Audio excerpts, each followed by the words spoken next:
Chapter 10. Genius 1 Second Remember Love Go Away? Speak Net. Providing you with wonderful novels to read. Lian Yu had just come back to her senses. In this circle of rich kids, her position was somewhat ambiguous. The reason for this, aside from her family background, was that she was two-timing Xie Junping and her real boyfriend at the same time. Her position was unclear. Because of this, she suffered a wave of cynicism and ridicule when she was thrown off the car by Xie Junping in the morning. It could be said that she was mad with anger. Plus, she had a hangover and other problems. Luo Nan had become a target to vent his anger on the road, causing this incident. Lian Yu's thoughts underwent a subtle change after she calmed down in the detention room. Her anger towards Xie Junping didn't lessen in the slightest, but she had a new plan for Luo Nan. She had been observing Luo Nan all this time. The vast majority of the people in the cramped and noisy detention room were either depressed or noisy. They were full of negative energy from head to toe. Only Luo Nan, this big boy who looked to be the youngest, sat quietly in the corner from beginning to end. Aside from changing into a strange sitting posture once, there was practically no movement from him. The shadow in the corner gently covered Luo Nan's body, blurring his silhouette and many details. But looking at it as a whole, it was fully coordinated.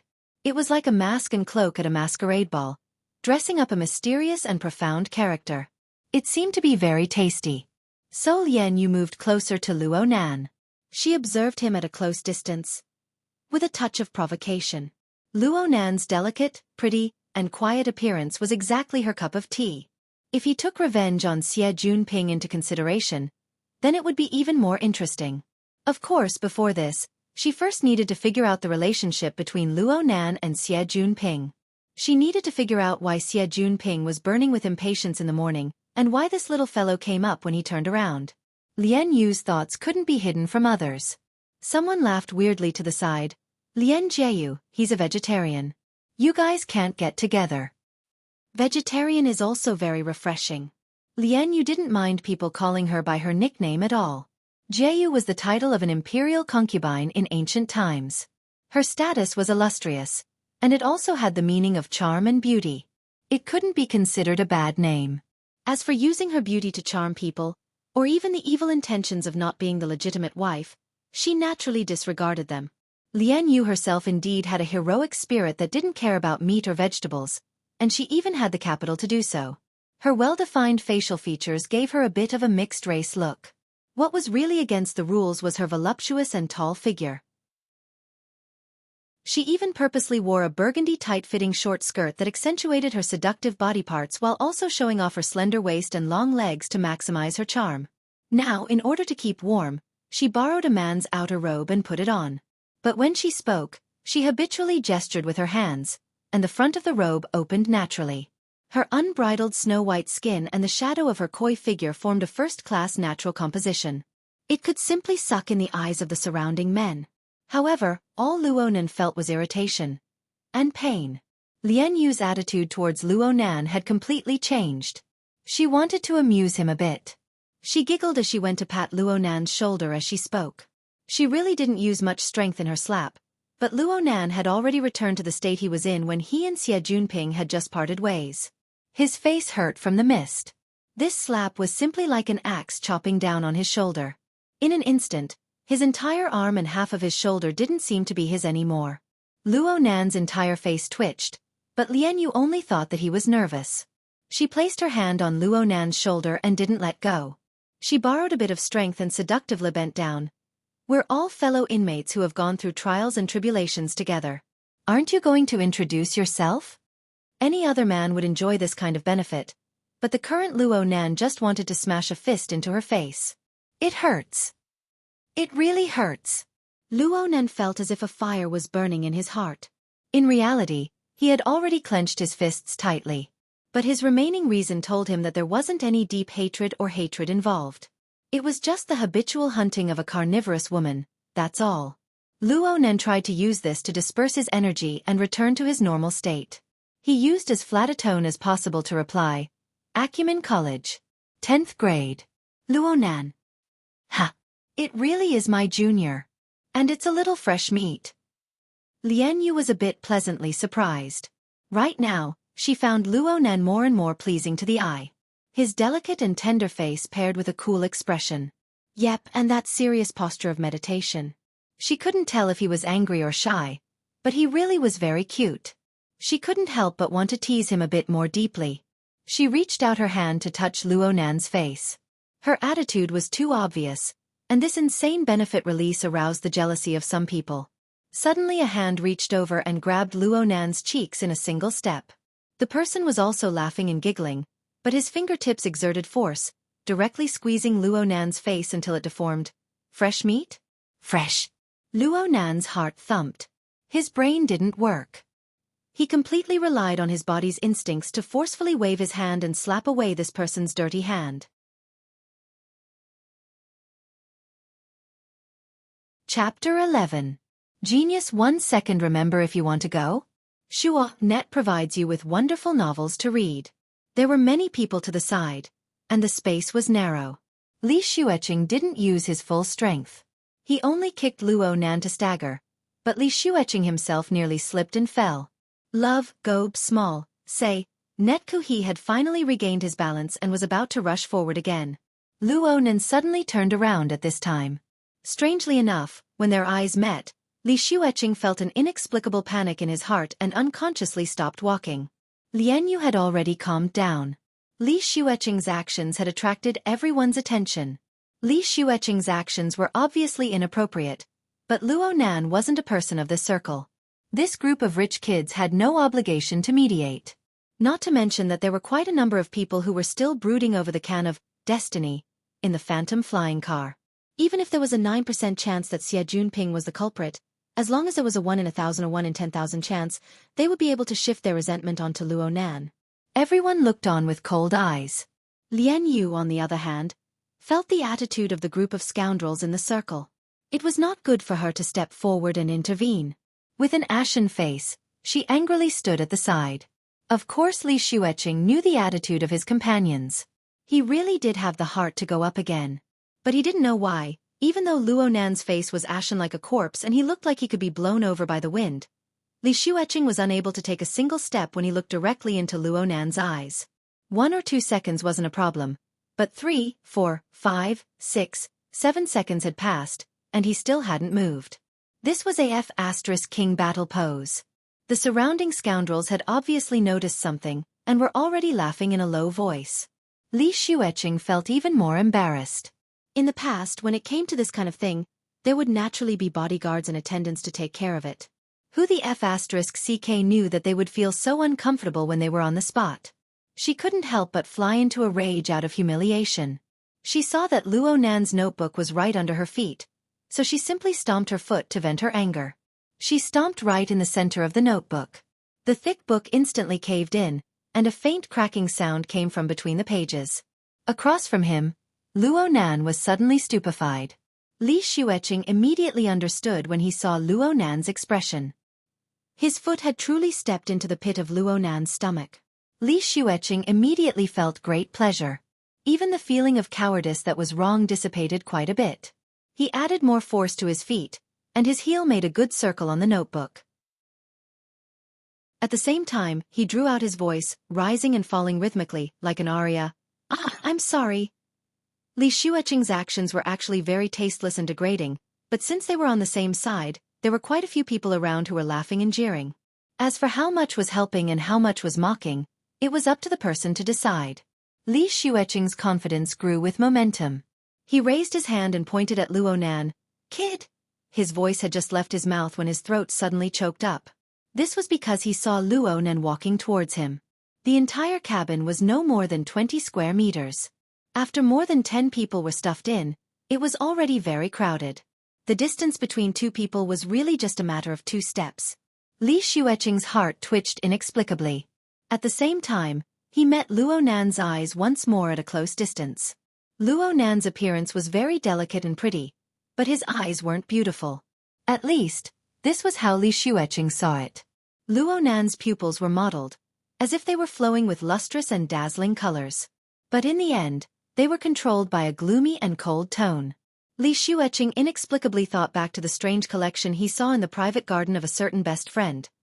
A mutant that was as bloodthirsty as its life. This savage and ruthless beast was over 5 meters long. It was majestic like a mountain, and it was trapped behind layers upon layers of electrical webs. Its body was covered in cuts and bruises, but Li Xueqing couldn't help but shudder when the beast's eyes stared straight at him. Luo Nan's physique was naturally unable to compare with the enormous mutant. But the problem was that there was a glass wall that was harder than steel between Li Xueqing and the vicious beast. There was also a high-voltage electrical net and other lethal mechanisms on standby. And now there was nothing. Nothing at all. Li Xueqing's heartbeat sped up and his pupils dilated. He opened his mouth to shout, but even he himself didn't know what to shout. The problem was that he clearly opened his mouth, but not a single sound came out. Not only that, but his tongue, throat, chest, and all the muscles in his body instantly stiffened. He felt like he was trapped in a nightmare. His consciousness was clear, but he couldn't get out no matter what. He could only watch helplessly as Luo Nan walked forward. Luo Nan extended his arm, and Luo Nan's 5 fingers lightly clasped onto his throat. It was really just a light touch, and he could not feel any strength. But at this moment, the air in his lungs was quickly sucked out, and his nostrils, mouth, and even pores all over his body were forcibly sealed, as if he was wrapped in a thick and airtight plastic film. His internal qi could not flow out, and neither could his external qi enter. He could not even sweat. His heartbeat increased rapidly, but the amount of oxygen in the blood he pumped out continued to drop. The terrifying feeling of suffocation was like an overflowing tide, slowly but surely filling his brain. Li Xueqing desperately wanted to open his mouth, wanted to breathe, wanted to beg for mercy. He used all the strength in his body, but only his eyeballs bulged, almost popping out of their sockets. The color of blood seeped through her vision bit by bit. Her tear ducts were stimulated. She forced herself to cry, but she couldn't wash away the filthy color. The only thoughts in his mind had collapsed, and only the purest desire to survive remained. He was still struggling with great difficulty. Save me! Save me! Someone save me!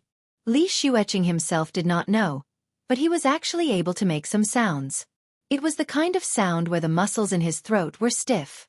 It was a sharp sound that squeezed out of his throat, a sound that could die at any moment. Woo woo woo woo.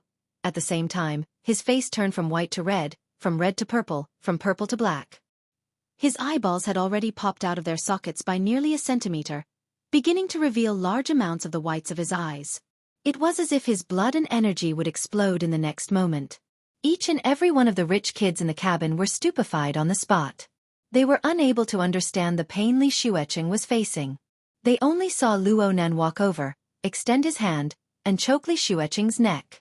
Li Xueqing was completely scared silly. He actually did not resist in the slightest. Luo Nan looked weak and delicate, but the strength of his hand was terrifyingly great. The current Li Xueqing looked like he could go into shock from suffocation at any moment. He might even die on the spot. No one knew why Li Xueqing was such a coward. But Luo Nan's ferocious strength was even more frightening. At this very moment, everyone believed that Luo Nan was really going to strangle Li Xueqing to death. There were also some people who were clear-headed. They felt that Luo Nan's body movements had a sort of indescribable awkwardness. It was as if he was exerting strength, yet not exerting strength. It was completely out of step with Li Xueqing's pain, so much so that the entire situation was extremely uncoordinated. But this wasn't the most important thing.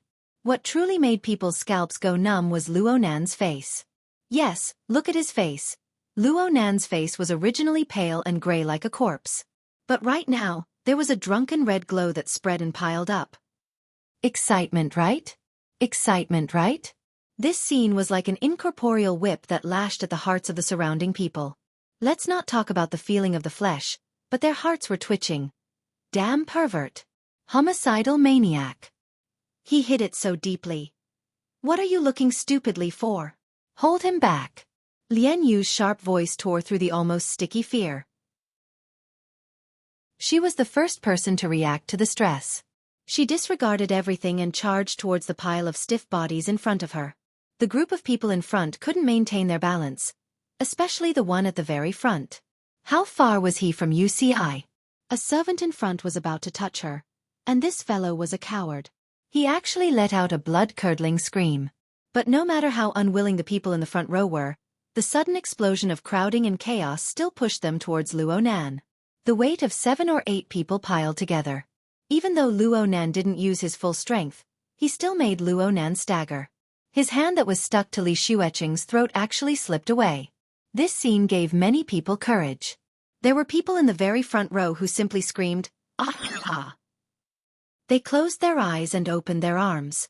It was a completely unreasonable bear hug, rushing to cling to Luonan. With the first came the second.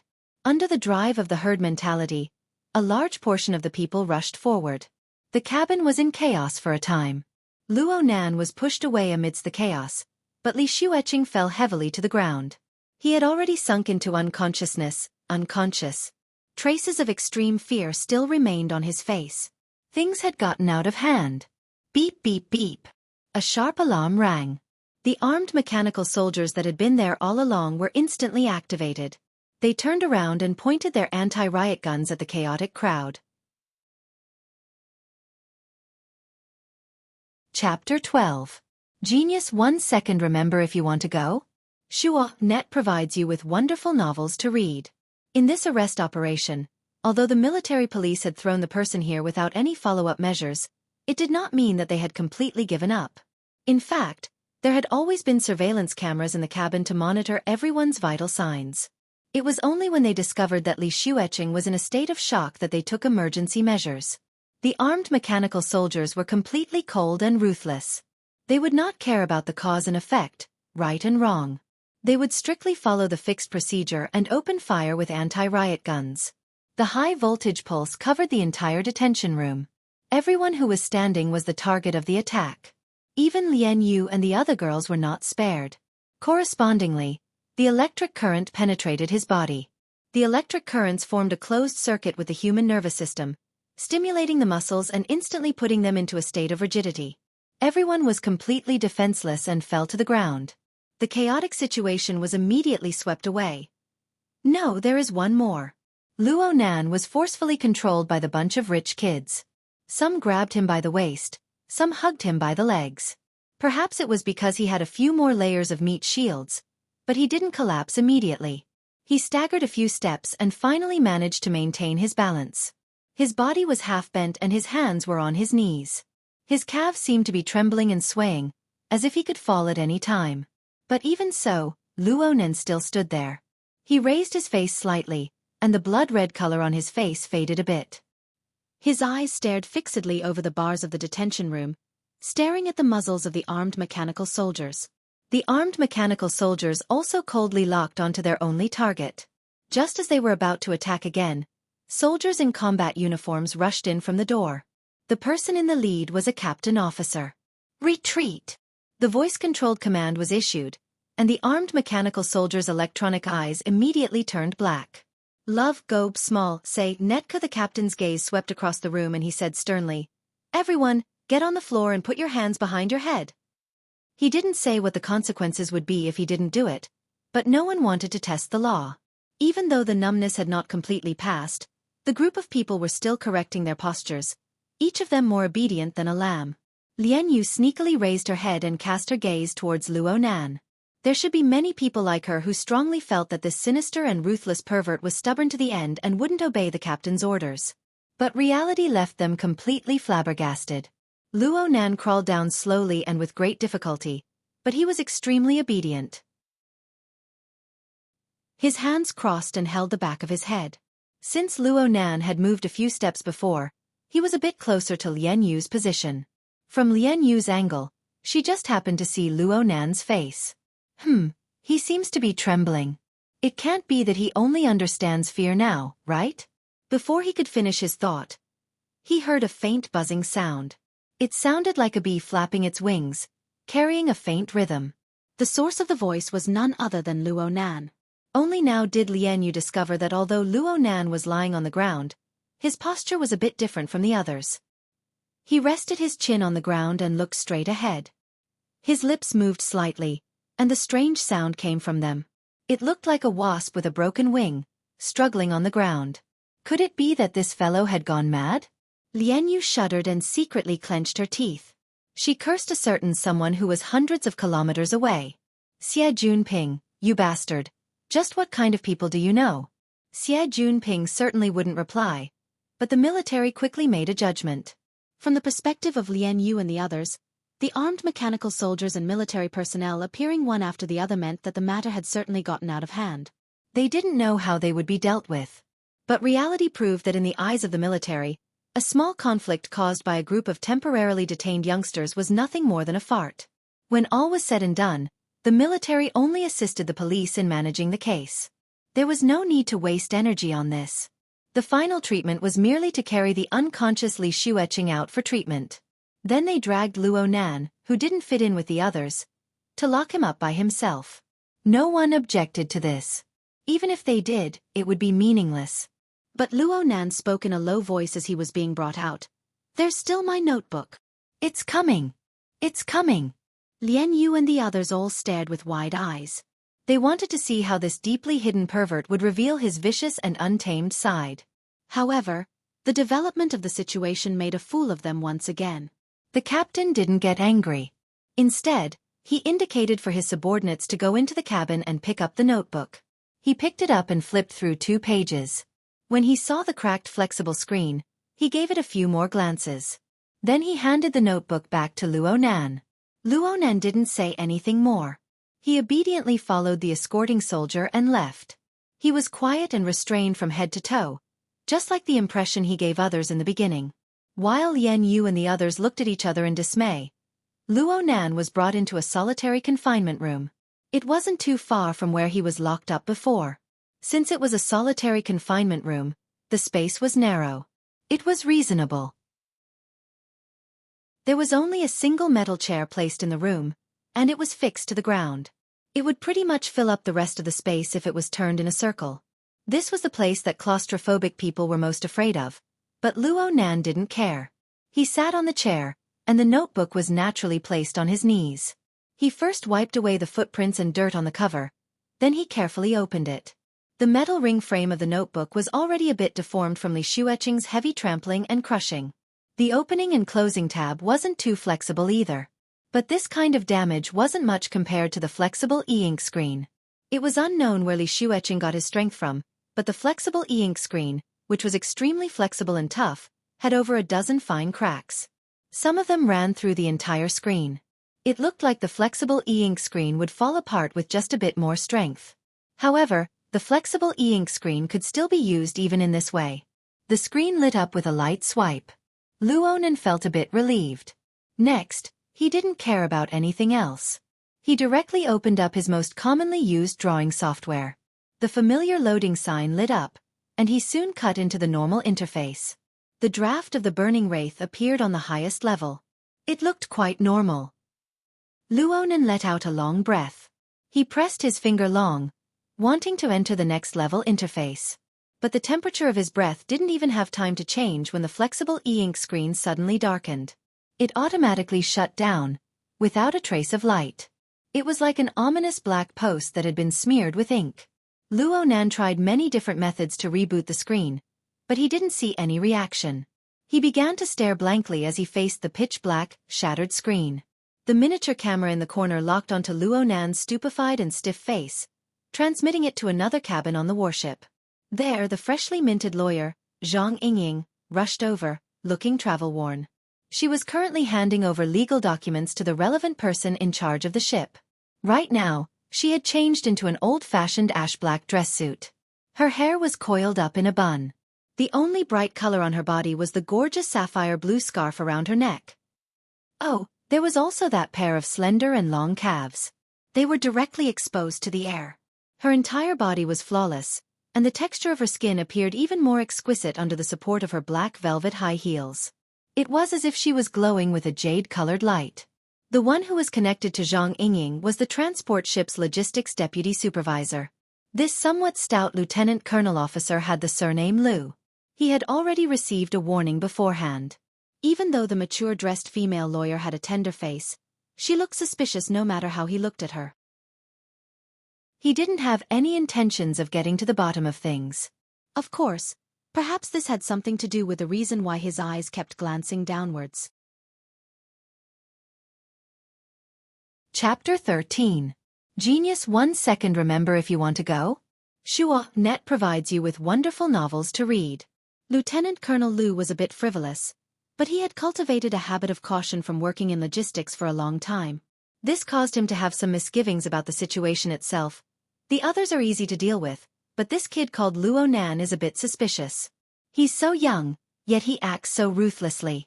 His reaction after the matter is quite odd. Zhang Yingying replied seriously, "It's a pity that this happened, but I think that this kind of hot-blooded conflict will not affect the judgment of the case itself. Of course, the military is only responsible for temporary custody and will not comment on the matter." Lieutenant Colonel Lu said this for the time being. Soon he revealed a smiling face. According to the orders of the higher-ups, Luo Nan and his group will have to wait until the investigation of the incident is complete before they can be screened and archived. I estimate that there are at least 8 hours left. We weren't allowed to communicate with the outside world before this. Miss Zhang, you're early. Speaking of which, the officers' activity room on the ship has quite good coffee. Why don't I invite Miss Zhang over to kill some time? Zhang Yingying didn't even blink in the face of such a crude method of picking up girls. She directly refused. That's not necessary. My client looks like he has nothing left to live for. It's better for me to keep an eye on him. Lieutenant Colonel Lu shrugged. It should be the damaged flexible screen. It has a special meaning to him. For example, a birthday present from his father. Zhang Yingying raised her eyebrows. Father's gift? Good idea. Lieutenant Colonel Lu was a bit stupefied. He couldn't match the thought process of the young lawyer in front of him, but in order to achieve his goal, he still revealed a smiling face and flaunted those vague philosophies. Adults need to carefully decide on a reason to allow themselves to be vulnerable. Children, on the other hand, are much more casual. They can be defeated at any time, but they can recover quickly because they are still under the protection of their family. Their father will soon make up for it. When my client was 4 years old, my father abandoned him, patted his butt, and disappeared. Love, go small, say, netku. Was this another rejection? Lieutenant Colonel Lu felt rather embarrassed for a moment.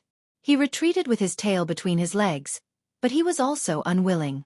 Just as he was in a dilemma, he saw Zhang Yingying give him a thumbs up. That's why I have to say, Mr. Lieutenant Colonel, what great intuition.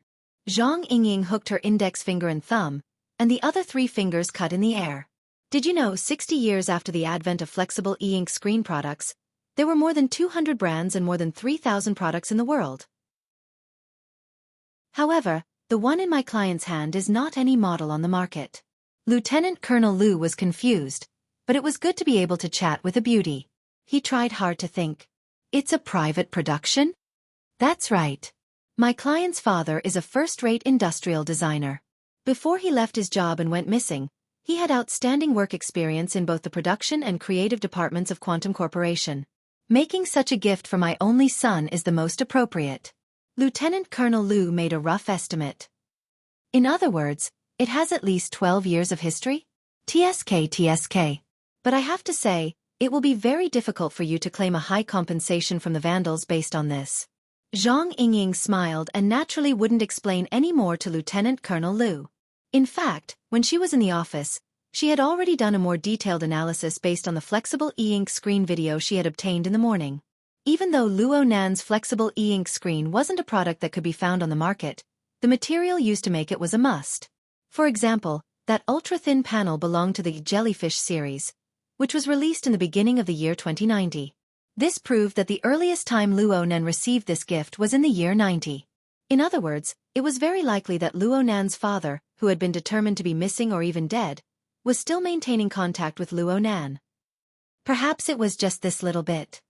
The year 90. The incident with Lu Hong was also in this year. There's also the Quantum Corporation's burners and the Deep Blue platform. It really seems to be very crucial. Zhang Yingying gazed at the silent and stiff big boy on the monitor screen. She suddenly really wanted to know what kind of feeling Luo Nan would have when he was only 10 years old on a certain day in the year 90 when he received this gift from his father, who was nowhere to be found. Was he reminiscing right now? The monitor screen didn't transmit Luo Nan's thoughts, but it clearly transmitted his body movements. After sitting silently for a long time, Luo Nan finally made a new movement. He stood up, closed the broken notebook and placed it on the chair. He himself took a step towards the door. Since the space was narrow, Luo Nan's body leaned slightly forward at this distance. His forehead stuck to the thick and cold metal door. He maintained this position for a few seconds. During this time, one could see him take a few deep breaths. Up until now, Luo Nan's movements were very easy to understand. He was doing his best to calm his state of mind. But Luo Nan's next actions were incomprehensible. On the monitor screen, Luo Nan moved a bit. He adjusted the distance, but his gaze was always directed towards the metal door. He was focused and serious, as if there was an incomparably exquisite work of art in front of him. A full minute passed before he closed his eyes again. He extended his hand and let his fingertips slide across the surface of the metal door, touching it from one end to the other. This wasn't the end. His fingertips streaked across the corner of the wall, touching the metal plate wall to continue his previous actions. And so Luo Nan walked round and round within the cramped space. His fingertips carved out continuous incorporeal marks on the metal wall. What's going on? The changes were strange and inexplicable. Lieutenant Colonel Lu was a bit dizzy. Zhang Yingying didn't respond. She just watched with interest. This lawyer was drunk. All right, Lieutenant Colonel Lu felt that this couldn't continue. After all, Luo Nan was still a minor. If by any chance he were to suffer some sort of stimulation and go crazy from holding it in, then his military career would come to an end. He indicated to his subordinates to prepare for intervention measures. The confinement room had tranquilizer spray equipment. It was prepared to prevent the mental confusion and even self-harm of the confinement personnel. But Luo Nan's footsteps stopped at this time. It was as if nothing had happened before. He picked up the notebook on the chair and sat down as before. He flipped to a blank page in the notebook and took out the electronic pen. He pulled out the sensor pen tip and the back half of the pen turned into a fluorescent pen that could be used to write on paper. Luo Nan's pen tip descended under Lieutenant Colonel Lu's astonished gaze. He drew criss-crossed dark lines on the paper. His pen moved extremely quickly, and he was extremely proficient in simple strokes. A rough outline appeared in a few breaths of time. Lieutenant Colonel Lu gestured to the monitor to give a close-up. The outline of the lines on the paper resembled a building. Though it was only a sketch, some of the details such as the sealed fence, thick walls, narrow windows, and so on were put together to give people a strong hint. This was a prison.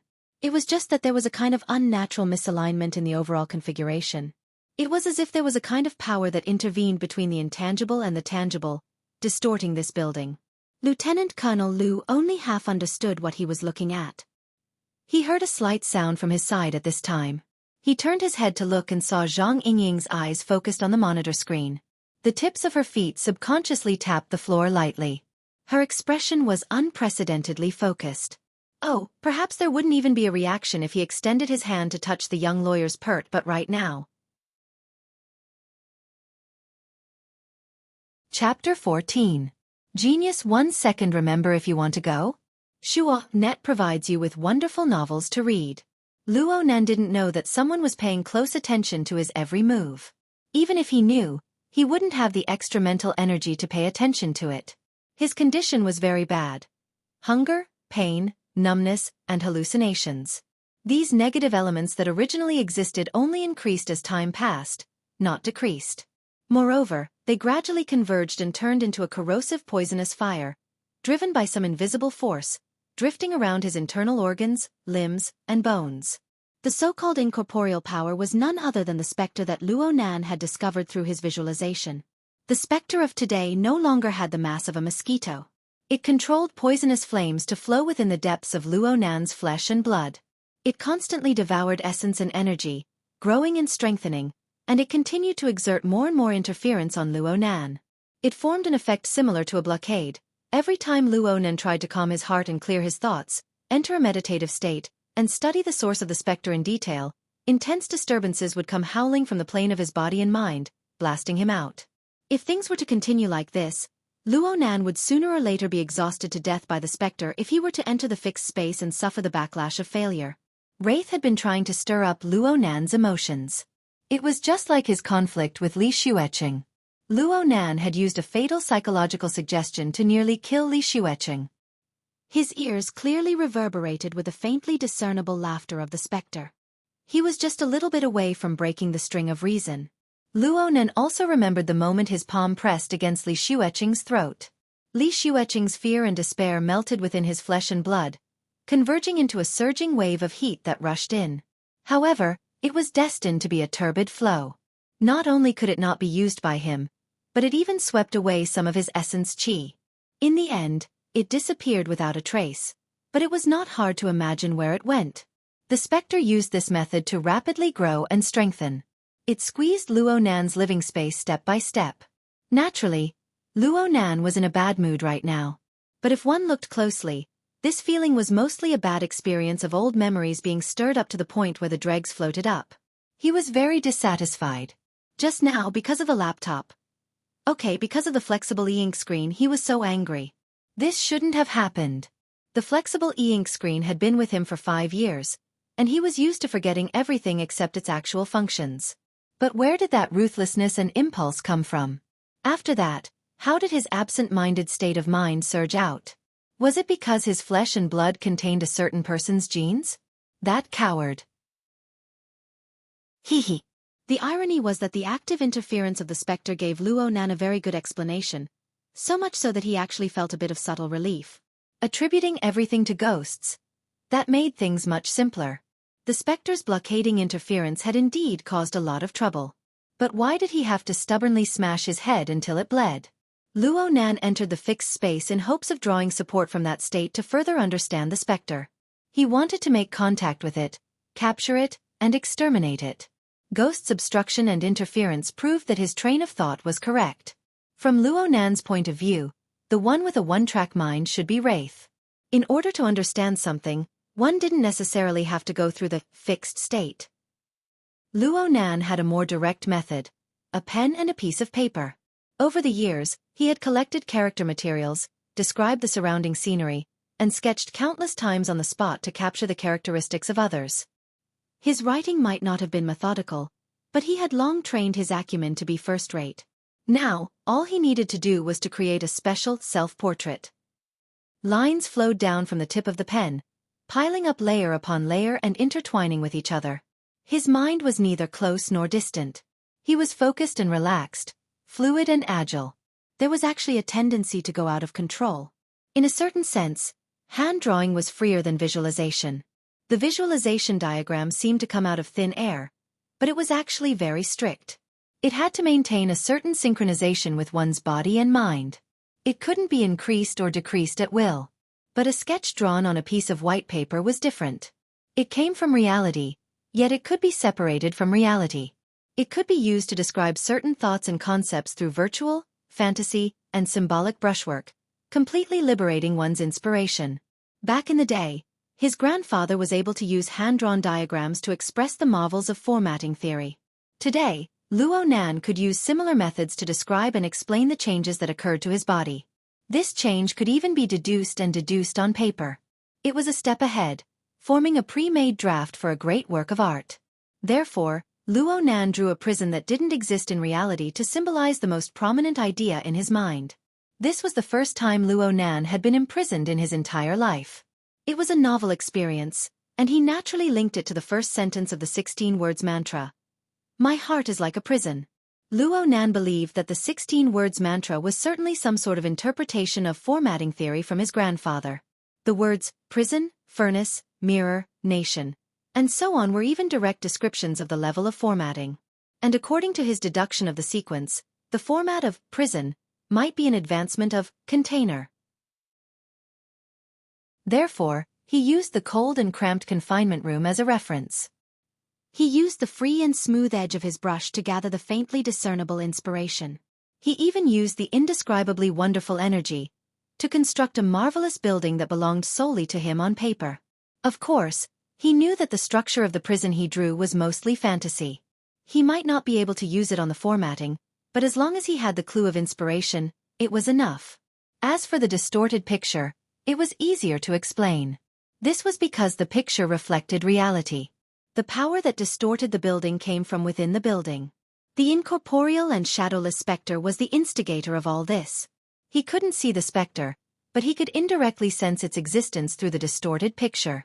The more elements appeared under the brush, the closer the self-portrait was to reality. At this very moment, the tip of Luo Nan's brush and his thoughts merged into one. They were indistinguishable from each other. It was as if there was no space between them. The imaginary world of nothingness was like a picture scroll that unfolded before Luo Nan once more. The outline of a tetrahedron, its inscribed sphere, and its circumscribed sphere appeared clearly. It overlapped with the prism on the paper to form a marvelous picture. It didn't matter if he couldn't enter the fixed space. He could reproduce the fixed space here. In fact, the reproduction of the fixed space proved that Luo Nan's state of mind had already eliminated the interference of external forces. The specter's movements were meaningless. The tip of Luo Nan's brush did not stop. His state of mind had already returned to the fixed space.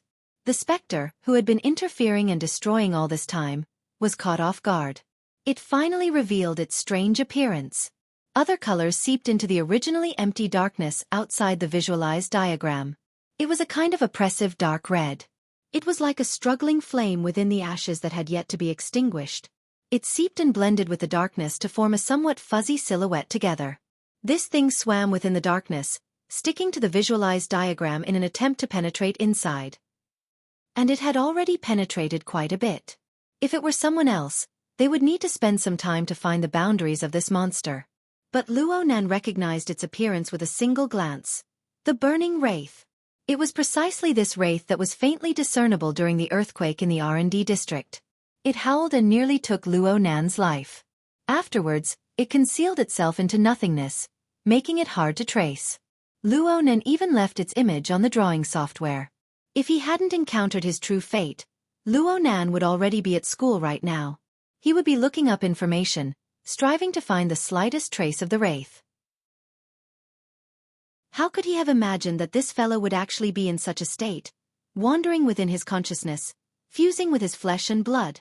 Luo Nan didn't stop writing, but his lips curved into a light smile. Hey! You're smiling! You're smiling!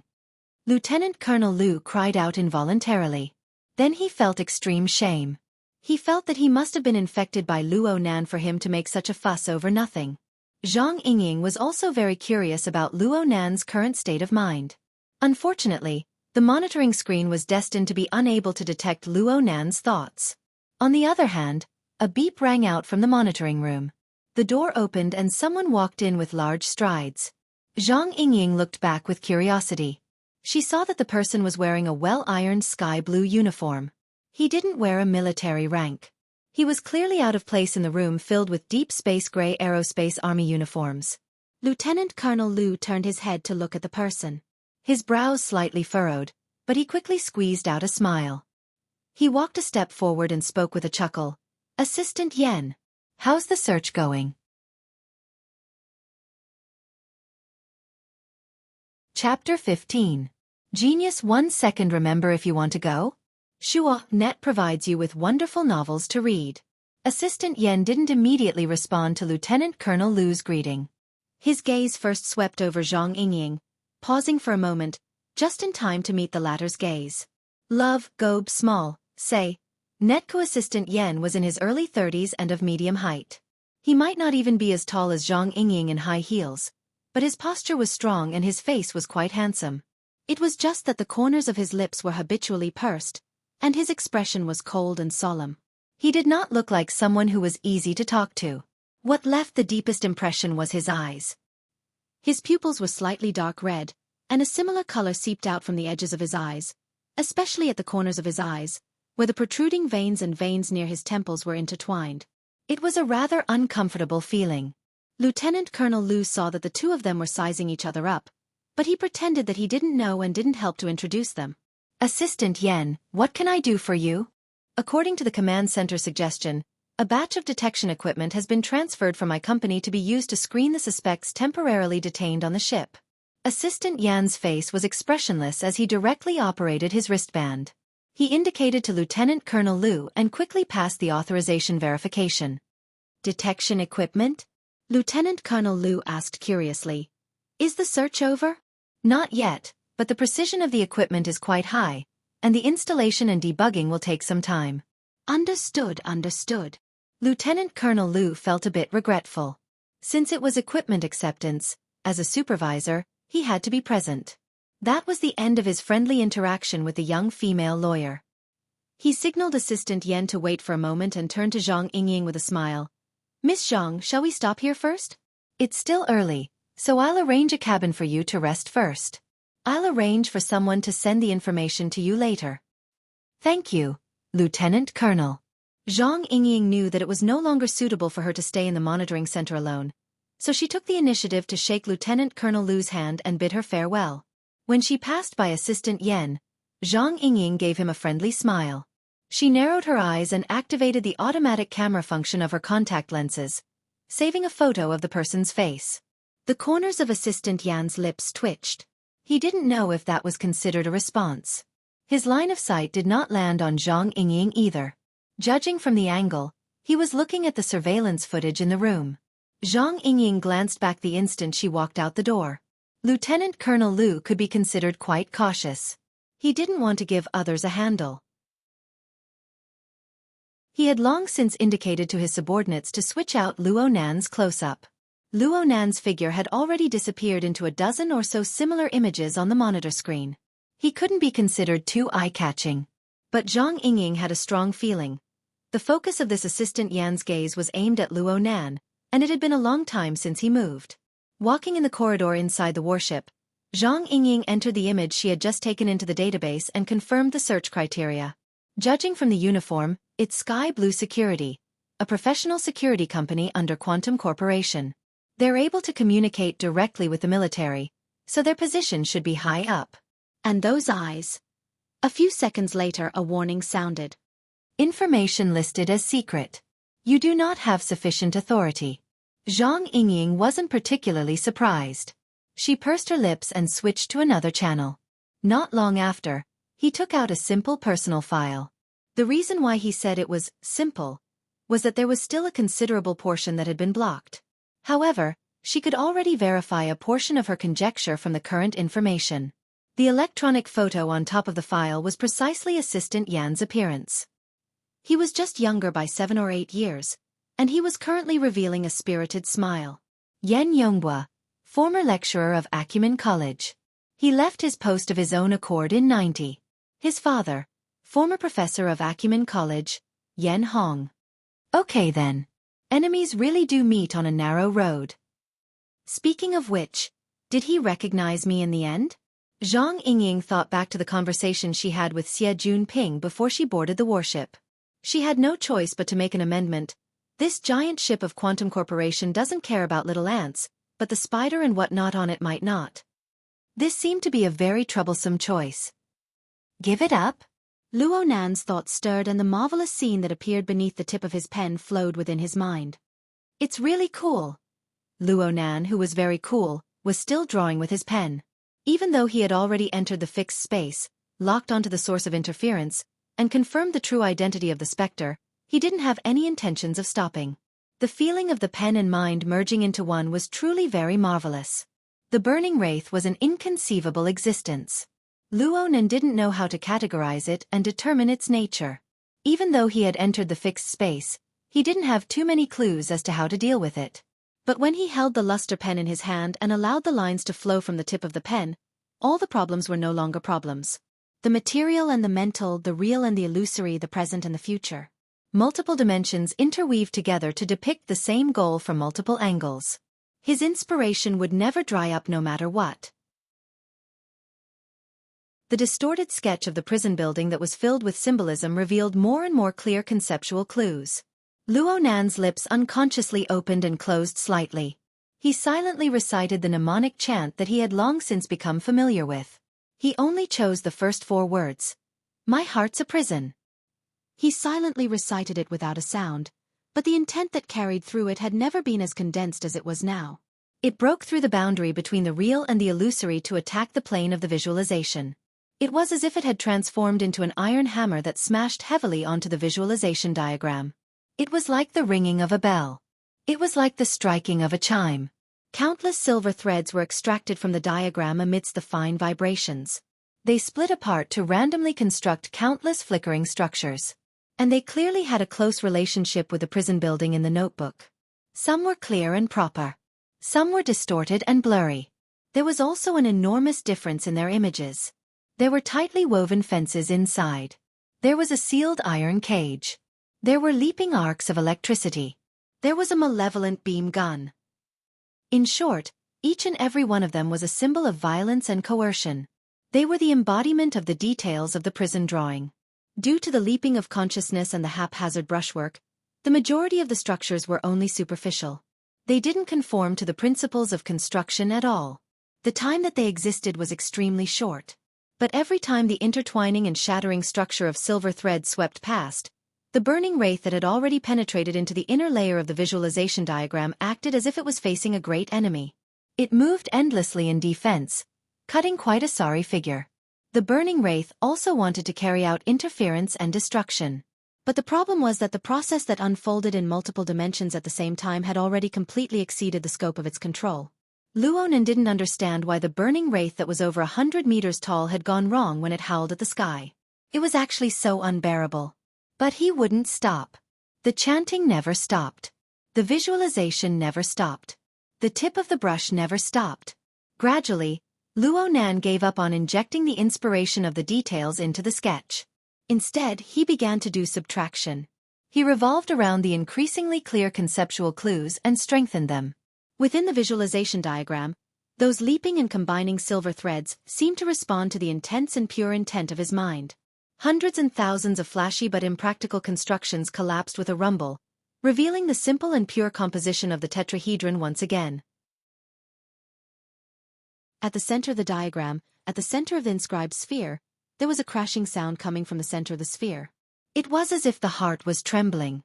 The burning wraith actually lost the courage to linger any longer when faced with this change. Within the darkness, the light of the flames curled up and separated from the visualization diagram. It transformed into a streak of red light that pierced through the sky and left. This was the visualization plane. Where could it go? Before this thought could finish, the world of nothingness shook once more. The red light seemed to penetrate through an incorporeal membrane. After a slight pause, it increased its speed and pierced through the sky.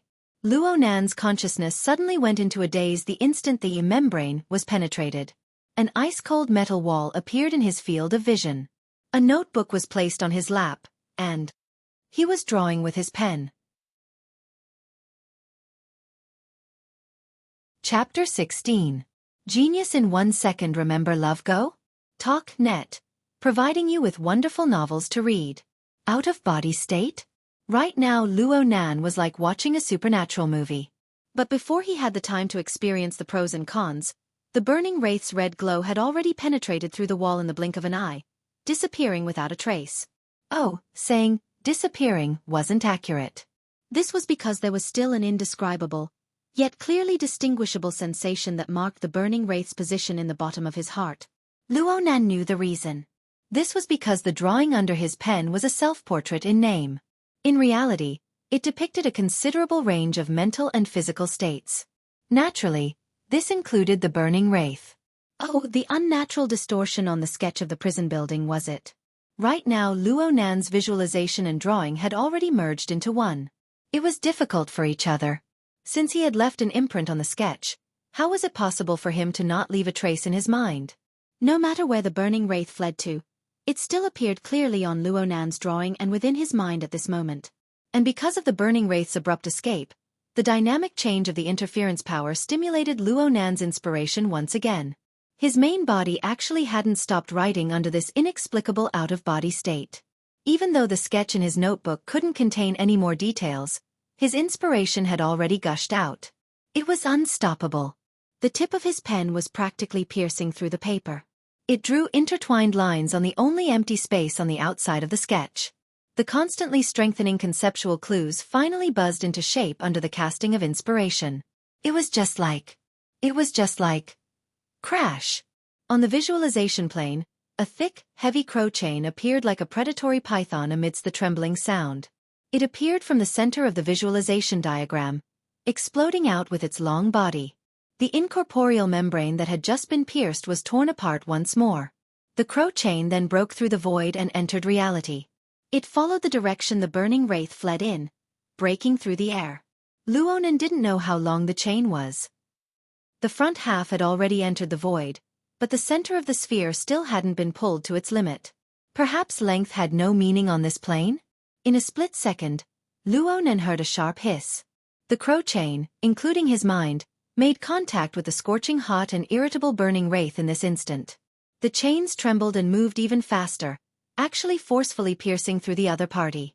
Immediately after, countless silver threads burst forth, shuttling back and forth, interlocking with each other, firmly locking the burning wraith in place. Caught it! But Luo Nan was only delayed by 1,000th of a second. Before he could taste the taste of victory, an enormous pulling force passed through the long chain and fiercely acted upon his body. The burning wraith also didn't know where it got its strength from, but it was like a wild boar that had gone berserk. Disregarding everything, it carried the chains and madly leapt forward. Luo Nan was unable to control the explosive charge of the specter. Even his body was affected by some sort of strange and mysterious power. He just felt his entire body lighten, and the intersecting images of reality and visualization rapidly changed. The environment of the confinement room was replaced by the various cabins, corridors, and mechanical structures of the ship. This time, it really was an out-of-body experience.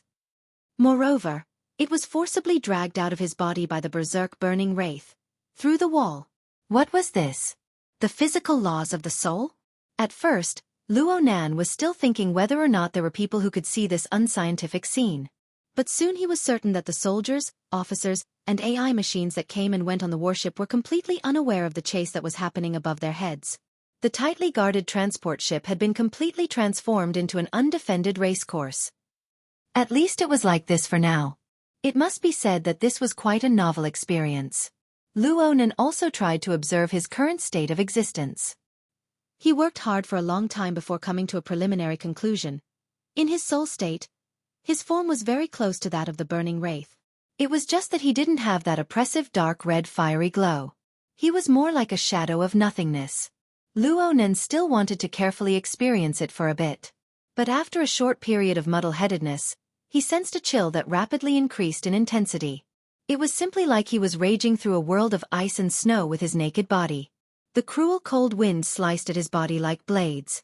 The incorporeal cold wind was simply unavoidable.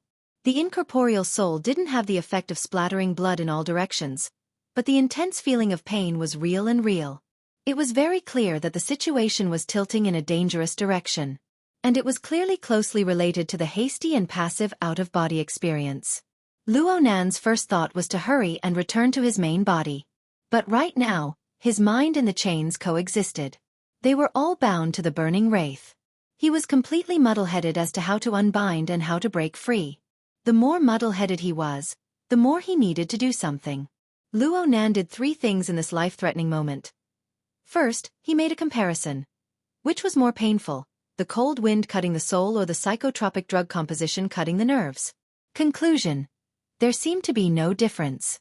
Second, he made a confirmation. In the end, was there still a connection between the soul and the main body? Conclusion. The main body was in quite a bit of pain over there. Third, he raised a question. Since there was a connection between the soul and the main body, where was the connection? Conclusion. I don't know anything else, but it certainly existed on the visualization plane and the draft drawing. Even though it was a bit abstract. The first conclusion strengthened his conviction. The second structure gave him a clear direction. The third conclusion gave him a method. At this very moment, his firm conviction transformed into another wave of chanting sounds. The first 4 words rumbled within the visualization plane and within the soul. My heart's a prison. The visualization plane still blended together with the draft drawing. Between reality and illusion, the messy yet distinct layers of the prison building seemed to be truly constructed.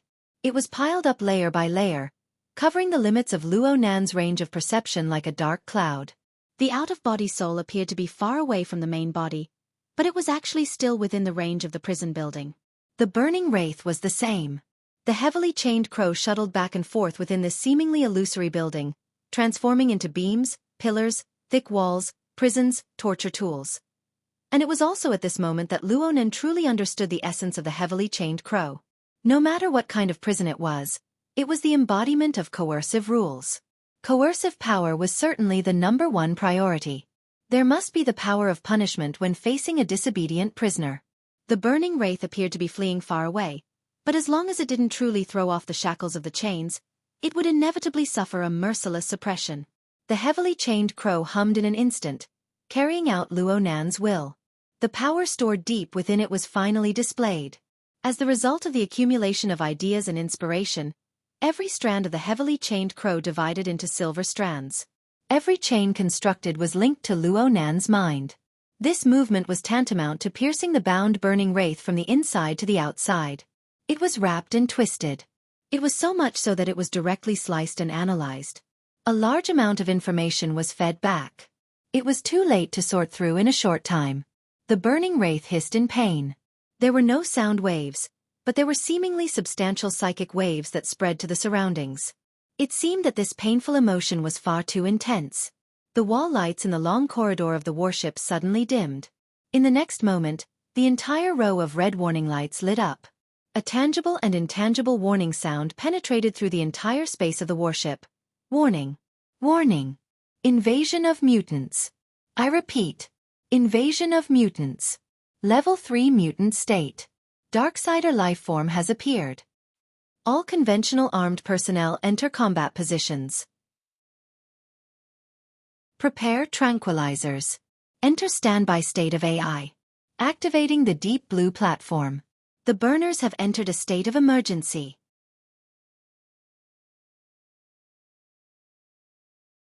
Chapter 17. Genius 1 second. Remember if you want to go? The web provides you with wonderful novels to read.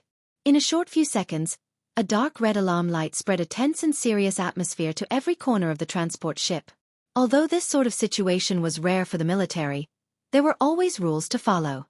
It was enough as long as the various departments and systems obeyed orders. But the problem was that there weren't only soldiers on the transport ship. The moment the alarm rang out, the engineers of Quantum Corporation in Area C who were setting up the site and debugging the equipment were all dumbfounded. They stopped what they were doing and looked at each other, not knowing what to do. The supervisor present, Lieutenant Colonel Liu, had the highest military rank and was also quite experienced. He immediately said, "All non-combat personnel cease work and await further instructions." Lieutenant Colonel Liu was also busy contacting his superiors to confirm the situation. It wasn't easy to get clear instructions. He raised his head to look for the person in charge of Quantum Corporation, but the corner of his eye twitched. As the head of security, Liang Yonghua was sitting at the edge of the construction site. He didn't even raise his head as he fiddled with his wristband, ignoring the changes in the outside world. "They're bragging about how calm you are." Lieutenant Colonel Liu had always disliked this sort of arrogant and conceited fellow. He immediately straightened his face and walked over with large strides. Just as he was about to speak, a swift and fierce man wearing a sky-blue security uniform rushed in front of him and asked Yan Yonghua for instructions. "Captain, we've entered a state of emergency. Do you want to warm it up?" "Warm it up?" "Old Black." Liang Yonghua still didn't raise his head as he calmly said, "You're wearing an exoskeleton armor and leaping around the warship. Have you ever thought about the feelings of the military? You haven't, right? If you haven't, then ask Lieutenant Colonel Liu." Lieutenant Colonel Liu had just walked over when he was stopped by these words. His imposing manner weakened. It was at this moment that Liang Yonghua raised his head to look at him. "Lieutenant Colonel Liu, what do you think?" The corner of Lieutenant Colonel Liu's eye twitched twice. In the end, he still forcefully held back his anger and forced himself to speak. "Command. The invasion of the Darksider lifeforms has a high probability of being related to the incident at the Research and Development District. Quantum Corporation's burners will participate in the pursuit and will temporarily be assigned to the Special Forces Squad 7. This is the Communications Identification Code." Liang Yonghua received the relevant data and nodded. "Very well then, I accept the order. But Lieutenant Colonel Liu, I suspect this accident has something to do with the people detained on the warship. I hope the military can increase their surveillance efforts to avoid any unexpected situations. F***CK your grandpa." Lieutenant Colonel Liu finally flew into a rage when a problem was pointed out in the matter he was in charge of.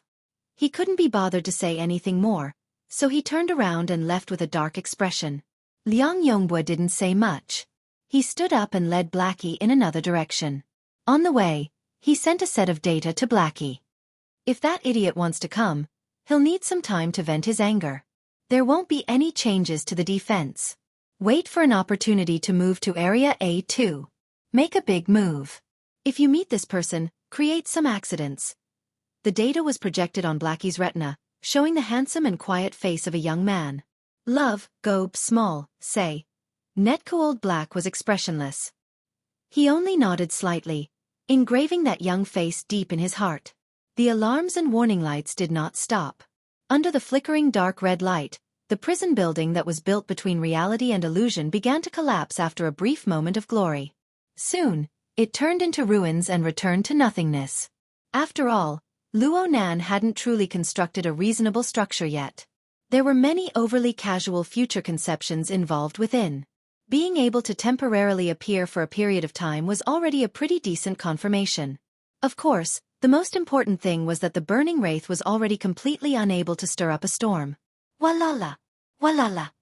The heavily chained crow continued to retreat. No matter how much the burning wraith struggled, the chains that bound its body continued to dissect, slice, and analyze. The layers of the binding force gradually pointed towards the core essence. A layer of faint bloody light could be seen clearly flowing on the dark base of the chains. The bloody light changed against the flow, drawing back a marvelous heat. It flowed without end. This was the energy that came from the burning wraith. The accumulation of information analysis began to display its effect. A portion of the burning wraith's energy circulation mechanism was cracked. The chains drew back in time, giving Luo Nan support while weakening the burning wraith's strength. Such an outcome was truly timely for Luo Nan, who had left his body in a hurry. The energy poured into Luo Nan's soul. It was like a mouthful of hot soup in a state of extreme hunger. It was like a thick layer of clothing wrapped around one's body in the middle of winter. The results were immediate. The cold wind blades were immediately blocked outside. Within the space of 2 to 3 breaths, even Luo Nan's main body had the corresponding feedback.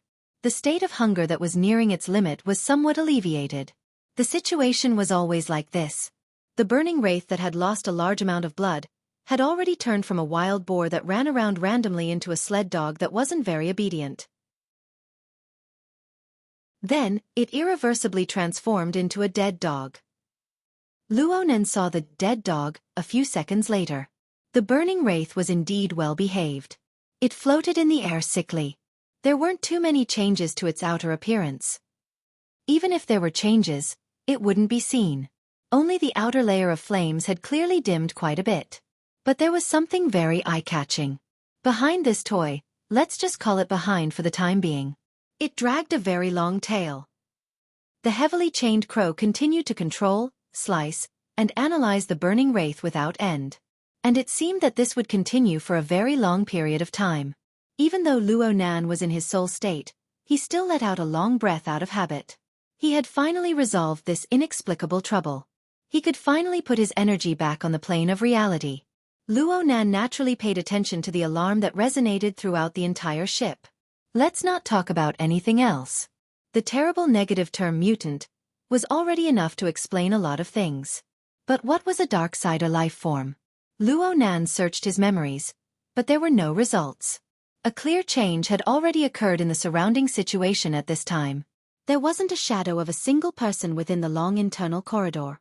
But long and narrow cracks had opened up on the walls and floor of the corridor at an unknown time.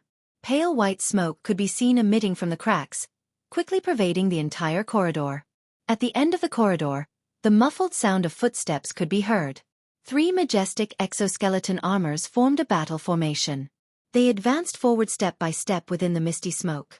Aside from the smoke, the corridor was completely empty. There wasn't a single thing to hide in. The people on the other side looked as if they were facing a great enemy. It was as if there was an incorporeal monster that could hunt and kill at any time. Luo Nan suddenly had a very marvelous feeling when he witnessed this scene. Incorporeal. Incorporeal. Why does it seem like this group of people have come to deal with me? The smoke within the corridor grew thicker and thicker. Luo Nan's mind stirred slightly. He didn't engage in the galloping horse style of charging forward like a violent hurricane. Instead, he pulled the half-dead burning wraith and circled around the corridor. He was like a true specter as he passed through the metal wall and entered the adjacent cabin. Then he charged forward all the way towards the direction of the main body.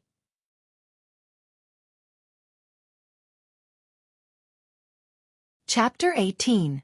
Genius 1 second. Remember if you want to go? Xiaofan provides you with wonderful novels to read. After Luo Nan flew past a few cabins, he discovered, actually, the situation here was quite similar to the situation in the corridor. Several transmission ports were opened within the cabins. Faint white smoke flowed out in an unending stream, and the concentration was even higher due to the cramped space. Many of the soldiers were fully armed and standing in the smoke. Their expressions did not change.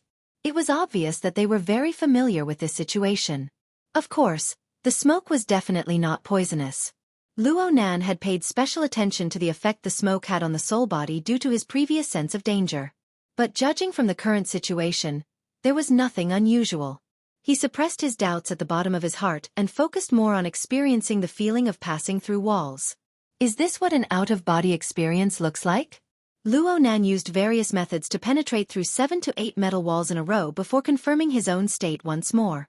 His grandfather's formatting theory was a field of metaphysical knowledge to a large degree. Luo Nan would read a few books on philosophy, metaphysics, and mystic arts in addition to his usual research. It was not a difficult task for him to accept his current state. However, Luo Nan also sensed that this ability of his was far from reaching the level of perfection when compared to the ancient records and the knowledge of the mystic arts. When he just left his body, he'd almost been dismembered by the cold air of the outside world. Thinking about it now, he still had lingering fears. He had to rely on the burning wraith, this external fuel tank, to ensure that he could cruise for a long time. But no matter what, the feeling of dog sled and riding the clouds was completely different. There was a huge difference between passive and active states. This was the first time Luo Nan had relied purely on his own will to move after his out-of-body experience. Of course, he wasn't used to all sorts of things. Love, go small, say, netka most of the time. There will be some redundant actions and thoughts. More importantly, he had not truly adapted to observing the world in the form of a soul. Luo Nan had a deep understanding of the nervous system. He quickly discovered that on the soul plane, the traditional 5 senses of sight, hearing, nose, tongue, body and mind had undergone a large-scale transformation in their operating mechanisms. The visual and auditory processes on this plane were actually an inefficient process.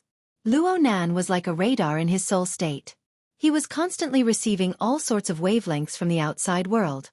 The source was so rich that it far exceeded the types of signals that the human nervous system could receive and process.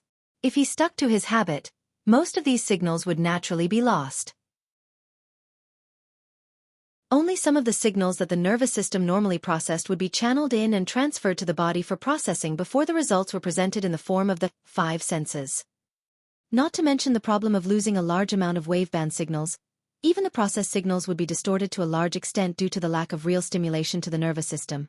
At the very least, he had almost lost his sense of touch. Seems like it's better to deal with it directly. But in this case, how to compile it became a big problem. Luo Nan deliberately went to sense and gather information. He immediately tumbled a few times due to the chaotic and complex amount of information in his surroundings. It seemed that it would be a long process for him to adapt to life on the soul plane. That is to say, with the change of thought, the level and range of the soul sense would be partially expanded. It was like a classical radio, in which one could occasionally hear something interesting amidst the clattering noise. This was an extremely novel experience. Luo Nan didn't mind spending a bit of energy to mull over it. At this moment, a few intermittent keywords caught his attention. Luo Nan's mind stirred slightly, and a small deviation occurred in the direction he was heading. While he was releasing his senses, he was still separated by several layers of metal walls, yet clamorous noises assaulted his face. Luo Nan actually felt a strange sense of intimacy as he entered. This was because this was the place where Lian Yu, Li Xuecheng, and the other rich kids were imprisoned. Luo Nan never thought that he would be able to enter and observe the environment he once stayed in such a marvelous way. He clearly existed, yet the others were completely unaware of it. It gave off a marvelous feeling of unreality. Lian Yu and the other rich kids were completely unaware that a specter had appeared beside them. They were having a great time arguing. Facts proved that one had to first find the cause of everything within oneself. The atmosphere between the group of rich kids wasn't any better after a certain pervert was imprisoned by himself. Because of the series of events involving the banned drugs, the imprisonment, and Li Xuecheng, the group of people went from lamenting to complaining to arguing and clamoring. The atmosphere unwittingly became tense again. The alarm of the mutant and the strange situation of smoke pervading the air caused them to quiet down for a while. But it was unknown who took the lead and arguments appeared once more. But this time, the content of the argument had a bit of meaning. The focal point of their argument was the mutant species. The evidence for the mutant species spreading through the ocean is conclusive. You don't need to talk nonsense, okay? Are your ears stuffed with shit? Why would I deny the spreading through the ocean? I'm just saying that there's a lot of evidence pointing to the appearance of a new source of infection. The source of infection came from your mouth, right? F***CK. The so-called mutant species referred to the large-scale, highly contagious, mutated phenomena that began to appear in the later stages of World War III. It was simply the most destructive and terrifying example of the world's biology. The most popular explanation for its origin was this. In the depths of some oceanic trench in the Pacific Ocean, a door leading to the depths of the Earth's crust had been opened. Or perhaps it was an even more inconceivable place. Therefore, the fatal pollution came from the ocean. It passed through the marine biosphere to invade the freshwater system and the continent's ecosphere. In the short span of a few years, all sorts of plants, fungi, insects, animals, and even a small portion of humans received varying degrees of pollution. Under the catalysis of genetic mutation, they developed into all sorts of vicious and cruel monstrous life forms. For a time, they were at the very top of the food chain even now. Before the appearance of Quantum Corporation's Deep Blue platform, humanity was in dire straits when faced with such a terrifying species. They could only rely on large metropolitan areas to carry out their defenses. It was truly unbearable to recall. Because it was a matter of life and death, the mutant species was undoubtedly the hottest topic after World War III. Then you explain. What is a dark-sider life form? The Mutant Species Encyclopedia was published in the year 2091. I have the complete set. There are 17 major species and over 2,000 types of mutations. Which eye of yours saw a dark-sider life form?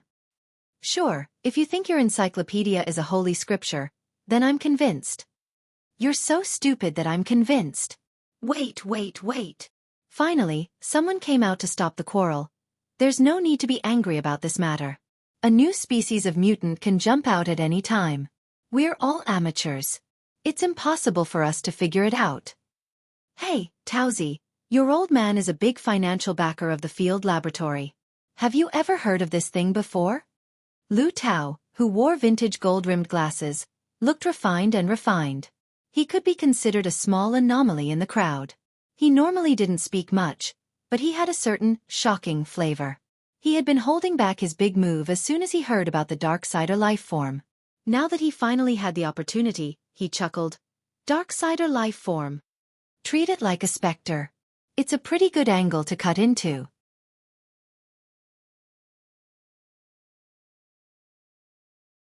Chapter 19. Genius 1 second. Remember if you want to go? We provide you with wonderful novels to read. The cabin was quiet for a moment. Then someone laughed. Spectre. Are you talking about ghosts? You can interpret it however you want. In any case, from what I can see, a so-called Darksider life form is a kind of thing that you can't see or touch. It's something that floats around you. Spectre is a more suitable description. Towsy, you're so disgusting. You're so creepy. A pretty vase seized the opportunity to act spoiled. Actually, when Lu Tao mentioned it, the group of people didn't think much of it. But after being tainted by the coquettish voice of the pretty vase, quite a few people had goosebumps. Some people turned their heads to look at the billowing smoke all around them. They really did feel a bit creeped out in their hearts. Lu Tao actually loved this kind of tone the most. He adjusted his glasses and pretended to be calm. That's the truth. Regarding the Darksider life form, it's only been 1 or 2 years since the industry put forth a related concept. Only a few papers have been published. Apart from the various high-end laboratories, the only ones who are more familiar with it are the military. Looking at the response of the warship, it can be seen that they've had many dealings with the Darksider life form. This is a good thing. The group of scoundrels really detested Lu Tao's habit of keeping them in suspense. Some people were already impatient. We can't see or touch them. What the hell is there to research? Don't tell me you're thinking that people are stupid and have too much money to swindle funds. Get lost. Lu Tao laughed and scolded. He finally cut to the chase. Why did I mention the military? It's because the military lists the Darksider lifeform as a special type of mutant. However, the vast majority of research institutes hold different opinions. They believe that the two are not the same thing. The closest way of saying it is to guess that this thing might be the primal virus that causes the mutation. Ah! It was still the pretty vase from before. But this time she was truly frightened. She wasn't the only one. Everyone's expressions weren't too good. The shadow of the mutant species was always hanging over everyone's head. Even the rich second generation was no exception. The mutant species that had already taken form could still arouse their interest in research and discussion. But if it was the mutant itself that made people wish they were dead, and it was a monster that everyone avoided like the plague. Lu Tao spread his hands. Can you guys not scare yourselves? What I said was just one of the most ridiculous guesses. This thing has almost no resemblance to a virus. In comparison, even the so-called dark matter lifeform is more reliable than it. The beautiful vase slapped him coquettishly and automatically entered the flirting mode. Everyone around them was cursing. Lu Tao felt that he had been wronged. He simply didn't try to be mysterious and directly gave a simple introduction. In short, these Darksider lifeforms are like specters. They truly exist, but they can't be seen or touched. According to the nature determined in the laboratory, it can be determined that it almost never comes into contact with common particles, does not react with electromagnetic waves, and does not actively emit radiation. This also meant that in most natural environments, it was impossible to directly observe them using any conventional means. Well, under normal circumstances, they won't interact with anything in this world. Someone laughed. If it doesn't work, what's the threat? The people on the ship are all nervous. Are they trying to scare us? I mean, under normal circumstances. Have you ever thought about why these things are called living things? This is because under certain circumstances, these things have the ability to interfere with the material plane. Moreover, they have a certain purpose. What purpose? There are thousands and thousands of variations. But according to statistics, nearly 40% of the cases where interference occurs are interference. Stimulation of the creature's emotions, causing people to lose concentration, be irritated, easily angered, sensitive, and so on. Luo Nan, who was listening to the side, was finally stirred. He sized up the burning wraith once more.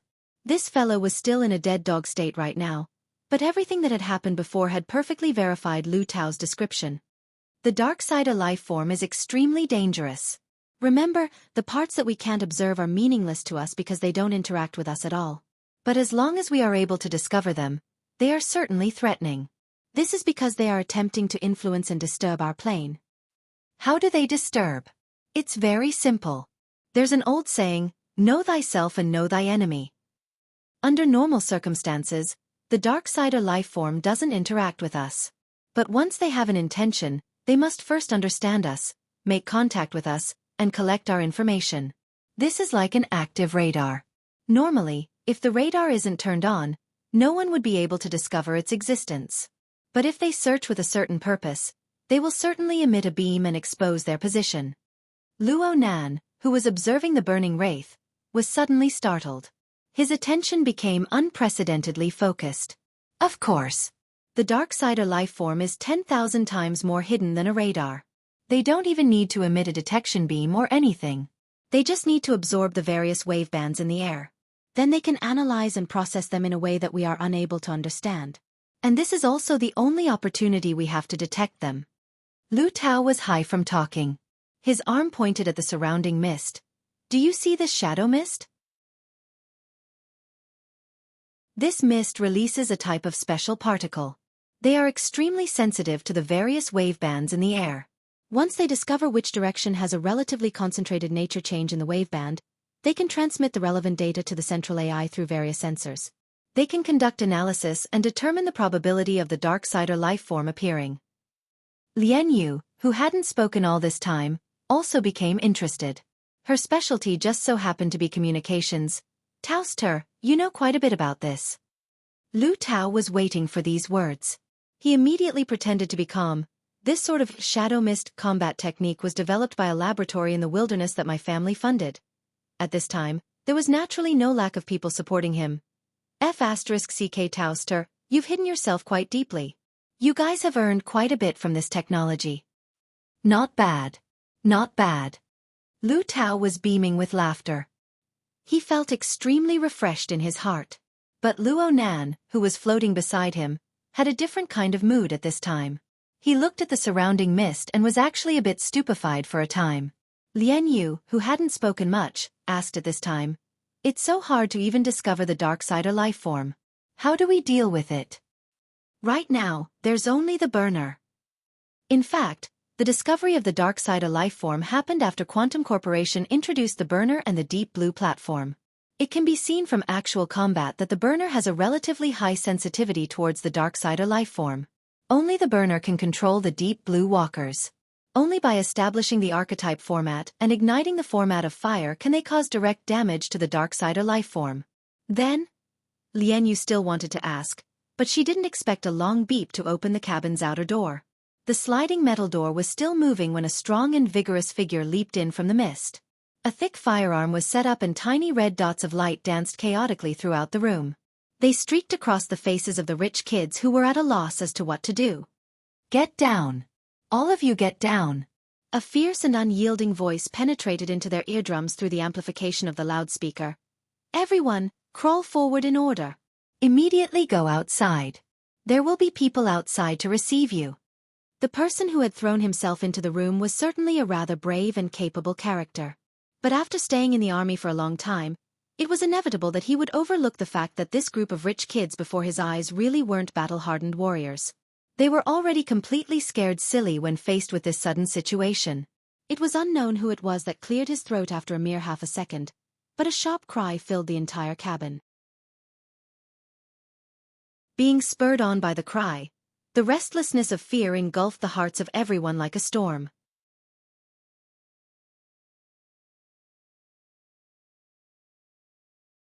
Chapter 20. Genius 1 second. Remember if you want to go? Xiaofan provides you with wonderful novels to read. Luo Nan had to say that he was grateful to this fierce warrior who charged in first. Love, Gobe Small, say, Netku his opponent's misjudgment gave him a chance to react. Luo Nan made a decision the instant the shriek rang out. His telepathic thoughts pierced through the heavily chained crow to stimulate the burning wraith. He forcefully pierced the burning wraith awake from its dead dog state and left it in place. The main body of his soul followed the same path he came from and rolled back. Luo Nan's judgment was based on the worst possible situation. He didn't hold any hope of getting lucky. As it turned out, it couldn't have been more timely. The military's reaction was lightning fast. Once they discovered the true nature of the screaming second-generation rich kids, they didn't expect to cooperate at all and immediately took action. Inside the room, the fierce warrior, who was the first to rush in, raised the thick gun in his hand. Amidst the roar, a dazzling electric light shot out. This was more effective than any order. Although the screams were even more ear-piercing, the group of second-generation rich kids immediately prostrated themselves on the ground. Other than the fierce warrior, no one else was left standing in the room. Everyone scrambled to the gate that had just been opened, rolling and crawling over. The fierce warrior finally took control of the situation. He raised his head, which was wearing a fully enclosed helmet, and aimed the translucent panel at the empty upper part of the cabin. In a normal person's field of vision, there was nothing but churning smoke and smoke. However, Fierce Warrior obviously didn't think so.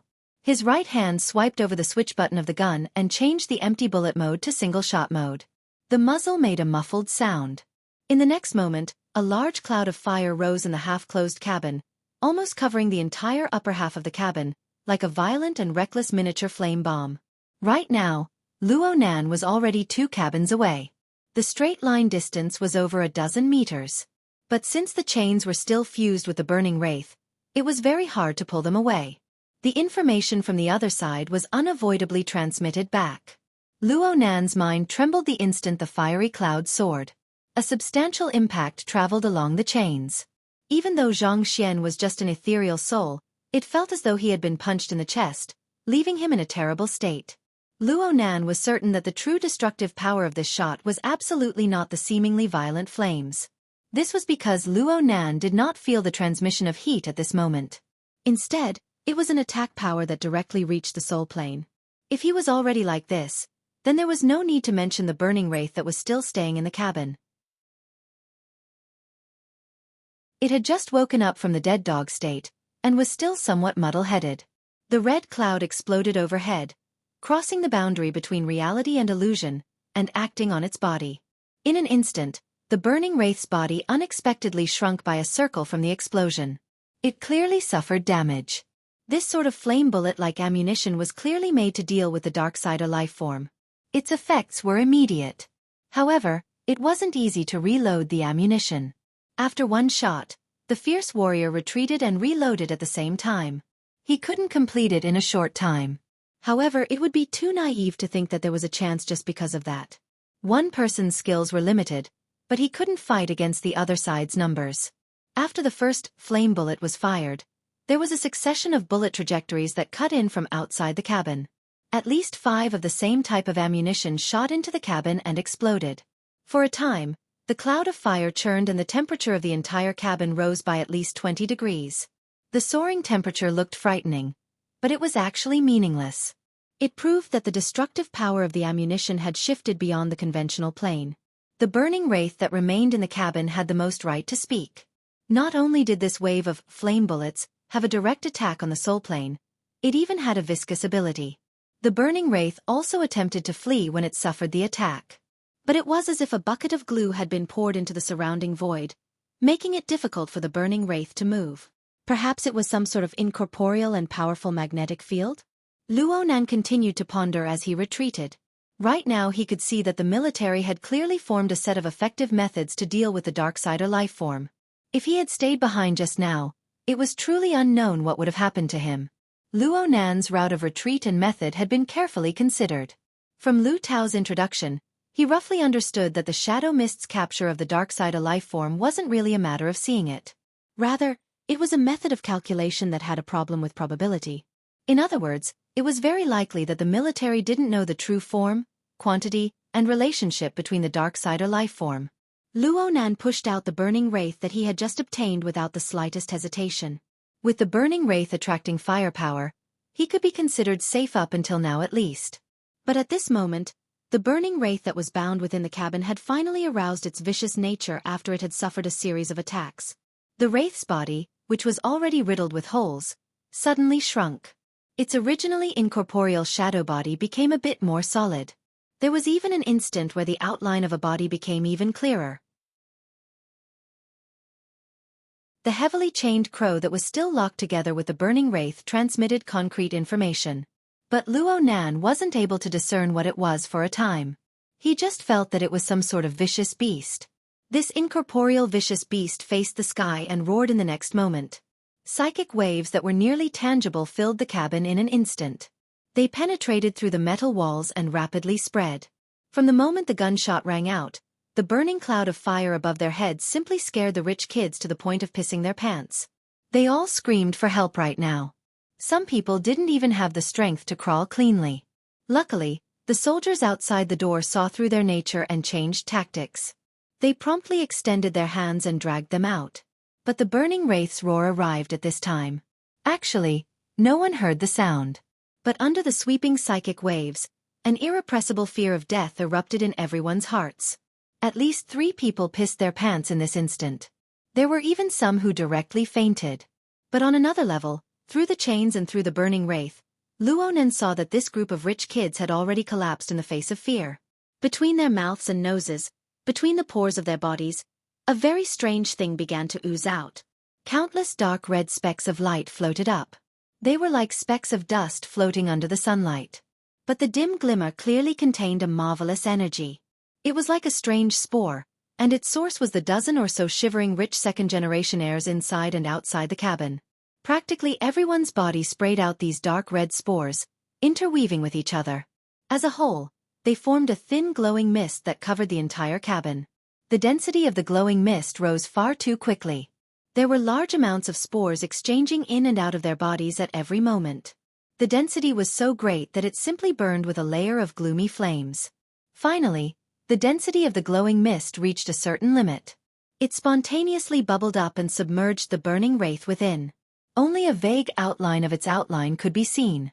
At first glance, It looked like Luo Nan had sketched the wraith in the beginning. It was just that it was much more concise. There were many places that had already broken away from the structure of a picture. It had become extremely abstract. As a whole, it was just like an enlarged strange symbol. The burning wraith locked onto its target the instant the symbol appeared.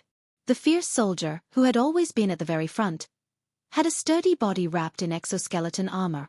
It was as if it had been struck by lightning. Then it violently twitched and fell backwards. However, a faint smoke rose from the tangible body, and then it showed signs of dissipating.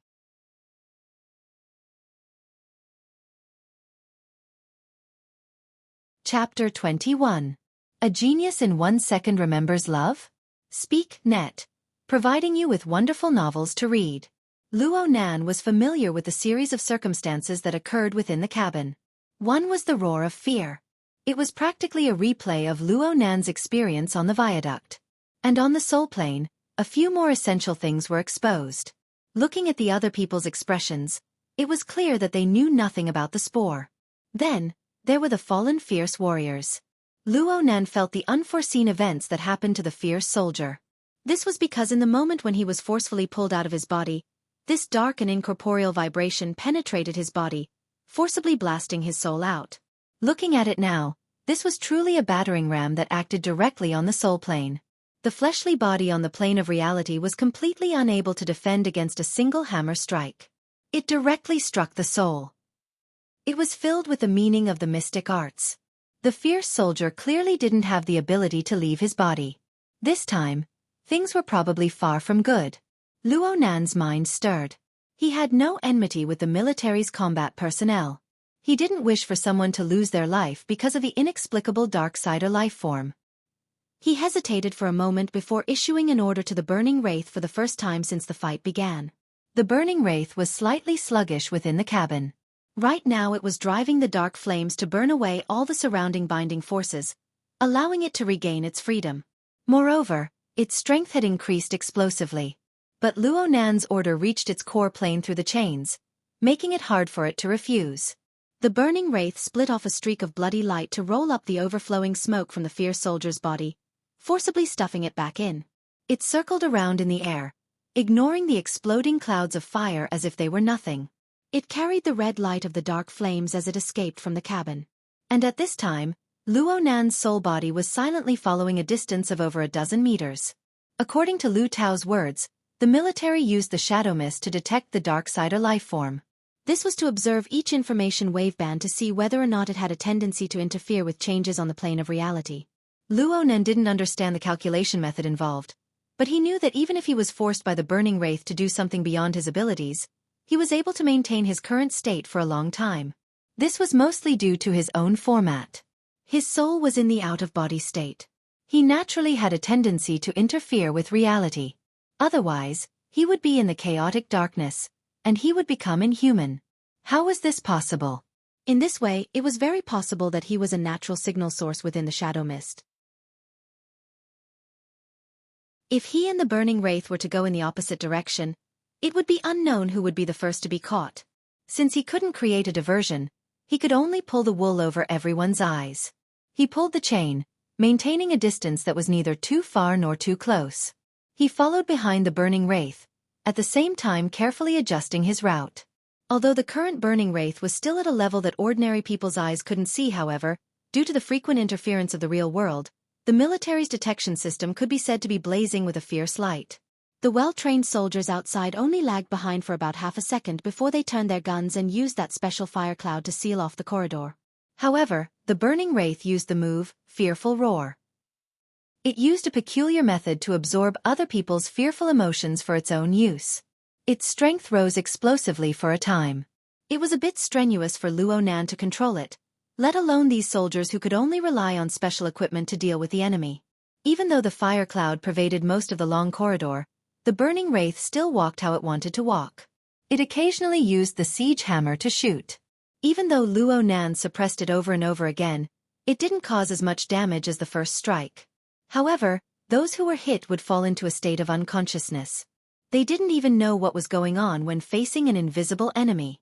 Such a treacherous situation really was an absolute test of the willpower of the human heart.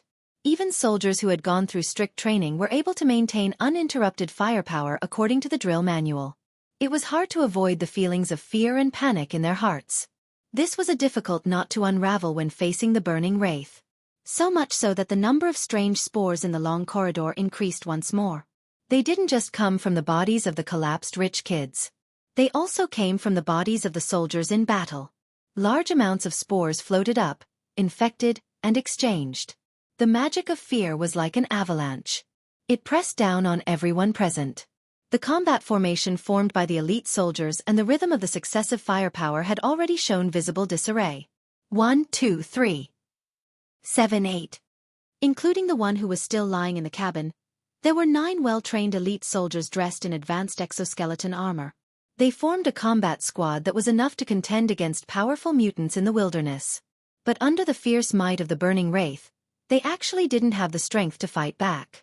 Luo Nan observed this scene. His mood was a bit complicated. Just this morning, he was still a suspect who had been forcibly detained by the police. He could only obediently act like a grandson when faced with violence. But after a short few hours, his Dominator strength already possessed the ability to directly defeat a small elite squad of the military. This strength was powerful and terrifying. It was mysterious and realistic. However, one could infer from the scene before their eyes that the planetary government was in a terrible mess when faced with the wilderness, faced with a mutant, and faced with the dark side of life form. Luo Nan wasn't a good child who worried about the country and the people, but he remembered a sentence. Every person was only 300 kilometers away from the wilderness. On this planet, every person faced the threat of the mutant. And now it looked like this threat was much greater than what the government and the media usually publicized. In the end, Luo Nan didn't have a melancholic temperament. He quickly recovered from his emotional state and slightly controlled the fierce flames of the burning wraith. At the same time, he corrected his path and prepared to continue piercing through walls to return to his body. But the burning wraith transmitted a restless reaction in the next moment. It was just a hair slower than the burning wraith. Luo Nan had an inexplicable feeling as well. He shifted his attention, but he heard a wave of muffled footsteps. At the end of the long corridor was a bright color like the azure sea. It turned a corner and approached step by step. It was also an exoskeleton armor. The head was a bit flat, and it had a multi-angular helmet. It was once known as the most masculine exoskeleton design. But from Luo Nan's perspective, it was like a praying mantis pouncing on its prey. The reflection of light from every corner possessed a penetrating power like the edge of a blade. A low and fine hissing sound rang from the back of this completely sealed helmet. At the same time, the exoskeleton's shoulders, chest, abdomen, ribs, and every other part of the 4 limbs all had minute deformations. The entire armor seemed to have expanded by a size in an instant. And marvelous patterns of light began to appear on the coating layer of the armor. They appeared flat, circular, hyperbolic, and all sorts of other shapes. Fine electric currents seemed to be leaping about on the outer shell of the armor. But upon closer inspection, how could it be electric currents? It was clearly a layer of fine interweaving flames. They stuck rigidly to the outer shell of the armor that was deep blue like the sea. Only the dazzling light of the flames swayed faintly. Deep Blue Walker. Archetype Format Form. Many thoughts jumped in Luo Nan's mind in succession. Finally, they all came to one place. Format of fire. Before this thought had even finished, a translucent light of fire sprinkled out from the body of the deep blue walker that advanced with large strides. The quality was crystal clear, like a soundless overflowing wave of water. It pushed through the long corridor and interweaved with the all-encompassing cloud of fire emitted by the military. An astonishing reaction was produced in an instant.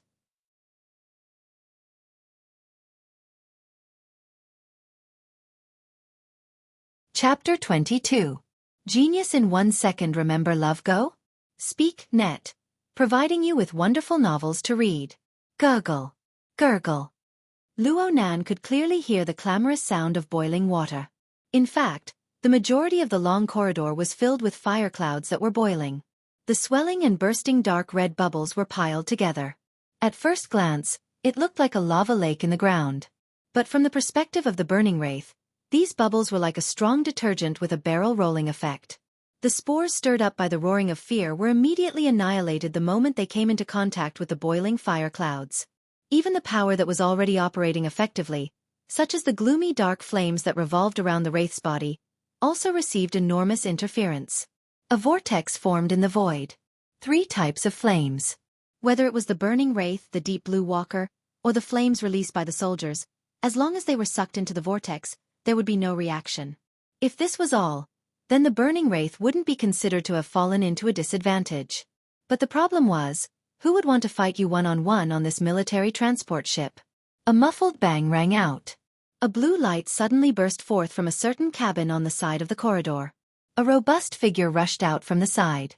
It was actually another deep blue walker. Its propulsion system had clearly been pushed to the limit. It was much more valiant than the previous one, directly pouncing forward. The alloy dagger in its hand was raised horizontally. The same translucent format of fire flickered on its surface. So accurate! Luo Nan nearly suspected whether or not this slayer possessed the ability to directly perceive the Darksider lifeform. The direction of the dagger's edge was actually cutting straight at the area where the burning wraith was located. It was near the center. The burning wraith's reaction was a bit slow.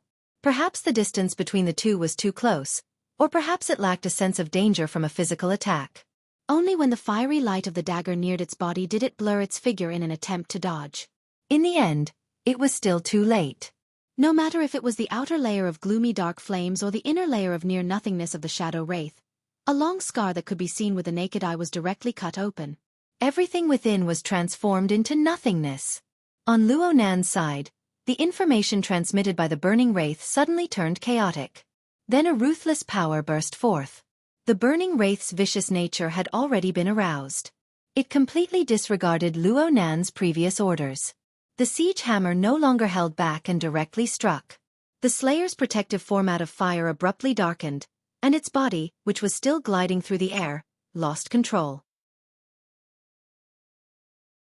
It crashed into the metal wall of the long corridor with a loud bang, leaving a few shallow dents in the sturdy alloy. Many people exclaimed in surprise. But with this collision, the exoskeleton armor weighing hundreds of kilograms bounced back. The protective flames on his body dimmed even more, and the flames on the dagger in his hand almost solidified. Like this, he leapt into the air and swung his saber again. Oh no! Luo Nan cursed inwardly. It looked like this blade had deviated quite a bit from the previous strike. It had only swept to the periphery of the burning wraith. But that tyrannical and fierce will had already converged and linked up with the format of fire, directly attacking the core of the burning wraith. Receiving 2 consecutive strikes, especially the last saber strike, directly caused the burning wraith's reaction to become disordered, and it froze on the spot. Love, Gob Small, say, Netka sure enough. Although this thing looked ferocious, it was actually most afraid of going against a firm and strong will. It had been subdued by Wuxia before, and now it was stupefied by a single saber strike. Of course, the Slayer's situation wasn't good either. After that saber strike, it directly smashed flat onto the floor, sliding into a corner, and stopped moving. Save him! At this time, the first deep blue walker to enter the field and control the field gave a loud order. At the same time, he seized the opportunity to control the format of fire, causing the already imposing fiery cloud vortex to encircle and crush the burning wraith. But perhaps the chaotic situation in the long corridor gave birth to misgivings in his heart. The surrounding fiery cloud vortex couldn't be considered particularly tight, and a certain problem appeared in his judgment of the burning wraith's position. It just so happened that Luo Nan had given the burning wraith a stimulus at this time, forcing it to awaken from its stupefied state. The burning wraith didn't care about revenge or anything. It simply transformed into a rainbow of light, forcefully breaking through the weakest point of the fiery cloud. Then it tunneled through the ground, directly passing through the body of a rich second generation, and entered the lower deck of the warship. The central AI's judgment was as sharp as before, but the rich second generation lying on the ground in the long corridor acted as human shields, making it hard to continue the follow-up measures. It could only order a second wave of interceptions. The first deep blue walker to enter the field shook his head. He had no intention of pursuing. He took off his sealed helmet, revealing a handsome and solemn face. It was none other than Yen Yonghua. At this time, the medic went to look at the fighter on the ground, whose life or death was unknown. But before they could truly make contact, the fighter suddenly flipped over and sat up. He pushed the medic aside, and then a heavy fist smashed onto the floor. The fighter's emotions were completely displayed with resentment and fury. Yan Yongbo walked forward. His usually grave and stern face revealed a smile for the first time. He extended his hand towards the fighter. Captain He, controlling your emotions is the #1 task when dealing with the dark side of life form. Moreover, you've already done it to perfection just now. I know very well how I've done things. The fighter simply didn't pay attention to Yan Yongbo's good intentions. Its voice was low and cold. Then it used the assistance system to stand up and recalibrated its armor. Captain He. The fighter turned the translucent panel of its helmet around to face Yan Yongbo. Quantum Corporation's professional quality can be considered trustworthy. I hope we can cooperate in the future and reduce unnecessary mistakes. I treasure this time very much.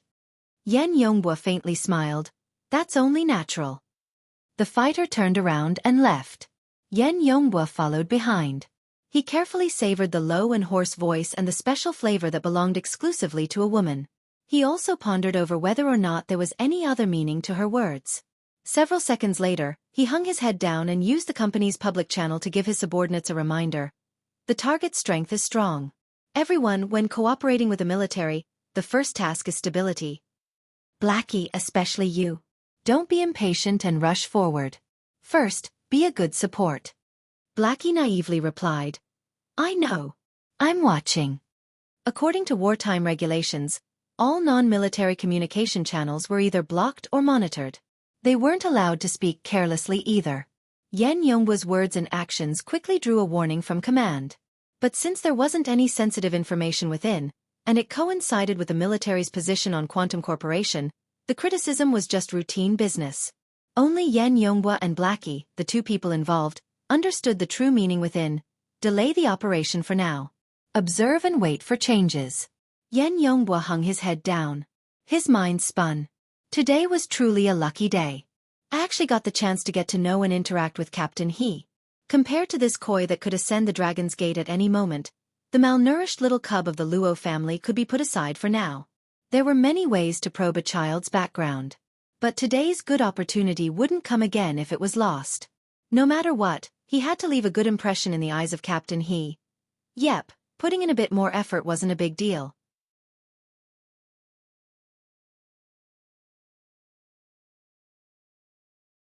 Chapter 23. Genius 1 second. Remember if you want to go? Net provides you with wonderful novels to read.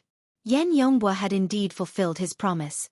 In the following period of time, he followed Captain He and the military's small team of burners. They rushed to every deck and corner of the transport ship in pursuit of the Darksider life form. This pursuit continued for around half an hour. The Darksider life form even charged out of the ship's hull in the end in an attempt to escape. But in the end, the 5 deep blue walkers joined forces to surround and kill him. Captain He even obtained the opportunity to strike a fatal blow for revenge. The chaos on the warship finally subsided. However, Luo Nan's soul body had already quietly returned to the confinement room while this chaos was still flourishing. The heavy metal door isolated the clamor of the outside world. In the confinement room, the main body was still sitting. The tip of the pen was still on the paper. His eyes were half closed, as if he was in a trance. Luo Nan had never observed himself from this angle before. He just felt that it was peerlessly bizarre for a time. He felt that it was like a lifetime had passed. But right now the burning wraith was already powerless to supply energy to Luo Nan. The chill within his soul had accumulated within his body. It was extremely uncomfortable. Luo Nan didn't waste any time. His soul directly returned to his body. The embarrassing scene of passing through his body that he was most worried about did not happen. When his soul was close to his body, the boundary between reality and illusion appeared in a trance, manifesting into his visualization diagram. A tetrahedron with its inscribed circumscribed sphere. The inner sphere wrapped around the 5 viscera and 6 bowels, and the tetrahedron divided the inner and outer boundaries. When the soul came into contact with the outer sphere, it turned into a faint light and entered the head of the body. Some kind of restrictive feeling pressed down on him, but correspondingly, it felt like he was wearing a thick armor, and he felt inexplicably at ease. This feeling lasted for less than half a minute before disappearing. The legendary out-of-body experience, also came to an end for the time being. Love, go, small, say. Net Kaluonan's body began to move. He pinched the shaft of his pen and slightly swayed his neck. He adapted once more to the state where his body and soul were one. Judging from the current situation, the skeleton was indeed the carrier and armor of the soul. At the very least, it was inevitable that the skeleton was a power plant. As for the astral projection, it was just like traveling. Without sufficient capital, it was better to be cautious. In reality, without the burning wraith, if he wanted to leave his body, he really would have to consider it carefully. The burning wraith was done for. It hadn't been long since the spirit and flesh had become one, but the burning wraith had sunk into a land of death. The continuous attacks had already far surpassed the limits of what it could bear. Moreover, it had also encountered the slayer it feared the most. The format of fire and the tyrannical will had fused together, causing fatal damage to it. Losing the burning wraith was of course a pity, but compared to his own life, what was the big deal? Luonan took a deep breath. Though his soul had already returned to his body, there was still a test before him. At a level that ordinary people couldn't see, the heavily chained crow was gradually retracting, like a snake that had retreated into a deep hole to hibernate. So far, he hadn't attracted anyone's attention. But Luonan couldn't afford to be careless in the slightest before he could completely retrieve it. Retrieving the heavily chained crow took a total of around 10 seconds. But from Luonan's perspective, it felt like 10 years had passed. Luonan faintly felt that there were some subtle changes on top of the heavily chained crow, but he didn't have the mood to think too much about it. He maintained his drawing posture all the way until the chains were completely retracted, returning to nirvana along with the visualization diagram. Occasionally, he would draw a few lines that even he himself couldn't make heads or tails of. He silently waited. He really didn't know whether or not the deep blue walker would break through the door in the next second and press the muzzle of a gun against his head. Nothing happened 5 minutes later. Luonan was finally able to let out a long sigh of relief. He looked at the notebook once more. The perfectly fine sketch of the prison building had already been destroyed by his subconscious scribbling. This was fine as well. Luonan closed the notebook, raised his head, and closed his eyes. He leaned against the back of the chair, wanting to empty his mind and truly relax for a moment. But who knew that a prompt would ring out in the next second? The metal door slid open amidst the crackling sound of electricity. Luonan suddenly opened his eyes. His body nearly sprung up, but in the end, he still slowly relaxed after a moment of stiffness. He sat up, pretending to be at a loss as he looked toward the door. As for whether or not he was pretending, only the heavens knew. Luonan let out a breath of relief when he saw the person at the door. It wasn't a deep blue walker. It wasn't any fully armed combat personnel either. It was the captain who had brought him here before. "You, come with me." The captain's tone was quite calm as he indicated for Luonan to follow him. Luonan didn't think too much about it. He got up and followed. He boarded the transport device with the captain and entered the internal communications line. Luonan maintained his silence within the completely sealed transport device. He had always had an introverted temperament of few words. It was fine for him to sit like this for an entire day if others didn't take the initiative to talk. In the end, the captain had to give some instructions. The police have already boarded the ship. The investigation will begin immediately. You're a minor. There are many rules. Go see a lawyer right now and make some preparations. Lawyer? Luonan was a bit baffled. You guys hired him? It has nothing to do with our military. The captain gave a simple response. The transport device arrived at another area of the warship at this time. Some arrangements had already been made here. Luonan took a cursory glance and saw that there was an interrogation room, a waiting room, an analysis room, and so on. There were also all sorts of sampling and analysis equipment. There were so many of them that they appeared to be quite well organized. Most of the people operating in this area didn't wear the most common gray military uniform of the Air Force. Instead, they wore the black uniforms of the Xia City Police. The captain didn't stop. He led Luonan to a room in the corner of the area. He knocked on the door and pushed it open, indicating for Luonan to enter. The room was a bit noisy. A woman wearing a business suit leaned against the edge of the table. Her head was lowered as she fiddled with the flexible screen in her hands. The AR effects of the flexible screen were clearly turned on to the max. The silhouette of a beast floated onto the screen, leaping and running. The light and shadow effects were quite gorgeous. The sound effects were quite astonishing as well. At least the howl of the beast sounded quite horrifying. Luonan actually recognized it. This was the worldwide popular 10 Days in the Wilderness. It was a phenomenal mobile game. Hold on. This level is quite difficult. The professional woman didn't even raise her head. She casually greeted him and used her finger to poke on the flexible screen. This absurd scene made the eyes of the captain who brought Luonan in twitch. Luonan didn't care. He nodded to the captain and went straight inside. The difficulty of 10 Days in the Wilderness was extremely high. It only took a few steps for the game character to be buried within the enormous maw of the mutant. The professional woman sighed and raised her head. A smile blossomed on her delicate and beautiful face. Hello. Luonan, right? I'm the lawyer entrusted by young Master Xia, Zhang Yingying. Oh, Xie Junping. Luonan wasn't the least bit shocked by this answer. Or perhaps it could be said that he had been waiting for this result all this time. Right now it looked like that good-for-nothing fellow hadn't disappointed him in the end.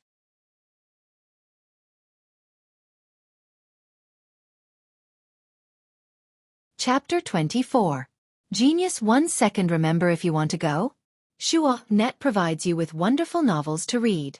Zhang Yingying snapped her fingers. It's good that you understand. Love, Gobe small, say, Netku. Such a frivolous and casual attitude was far from Luonan's impression of a lawyer. Luonan felt that compared to Xie Junping sending a lawyer to help, Xie Junping sending a lawyer over was truly shocking. Next, Zhang Yingying's explanation of this matter allowed Luonan to confirm this point. You were there when the accident happened in the R&D district. You should know that the military and the police are taking this very seriously. Due to the chaos over there, I don't have the energy to deal with small fries like you, and I can't do any screening either, so I can only temporarily escort you to the transport ship. Well, it can be considered a blessing in disguise. Luonan was dumbfounded as he looked at her. Where is the fortune? Zhang Yingying blinked. It's a blessing not to rely on either side. You're still underage, right? Thank goodness we intervened in time on the transport ship. Otherwise, if we went to the police station and followed the strict procedures, there's no way we could hide it from our family, hee. Luonan was left speechless. He had to admit that this young lawyer's words had hit the nail on the head. If his aunt were to find out about this matter, the scene would be truly unimaginable. Zhang Yingying was finally satisfied when she saw Luonan's expression change. She said, It's not just this. Did you know about the chaos on the warship just now? I feel it. Luonan answered very straightforwardly. The shadow mist still pervaded the confinement room. Even a fool would know that there was a problem. You've got guts.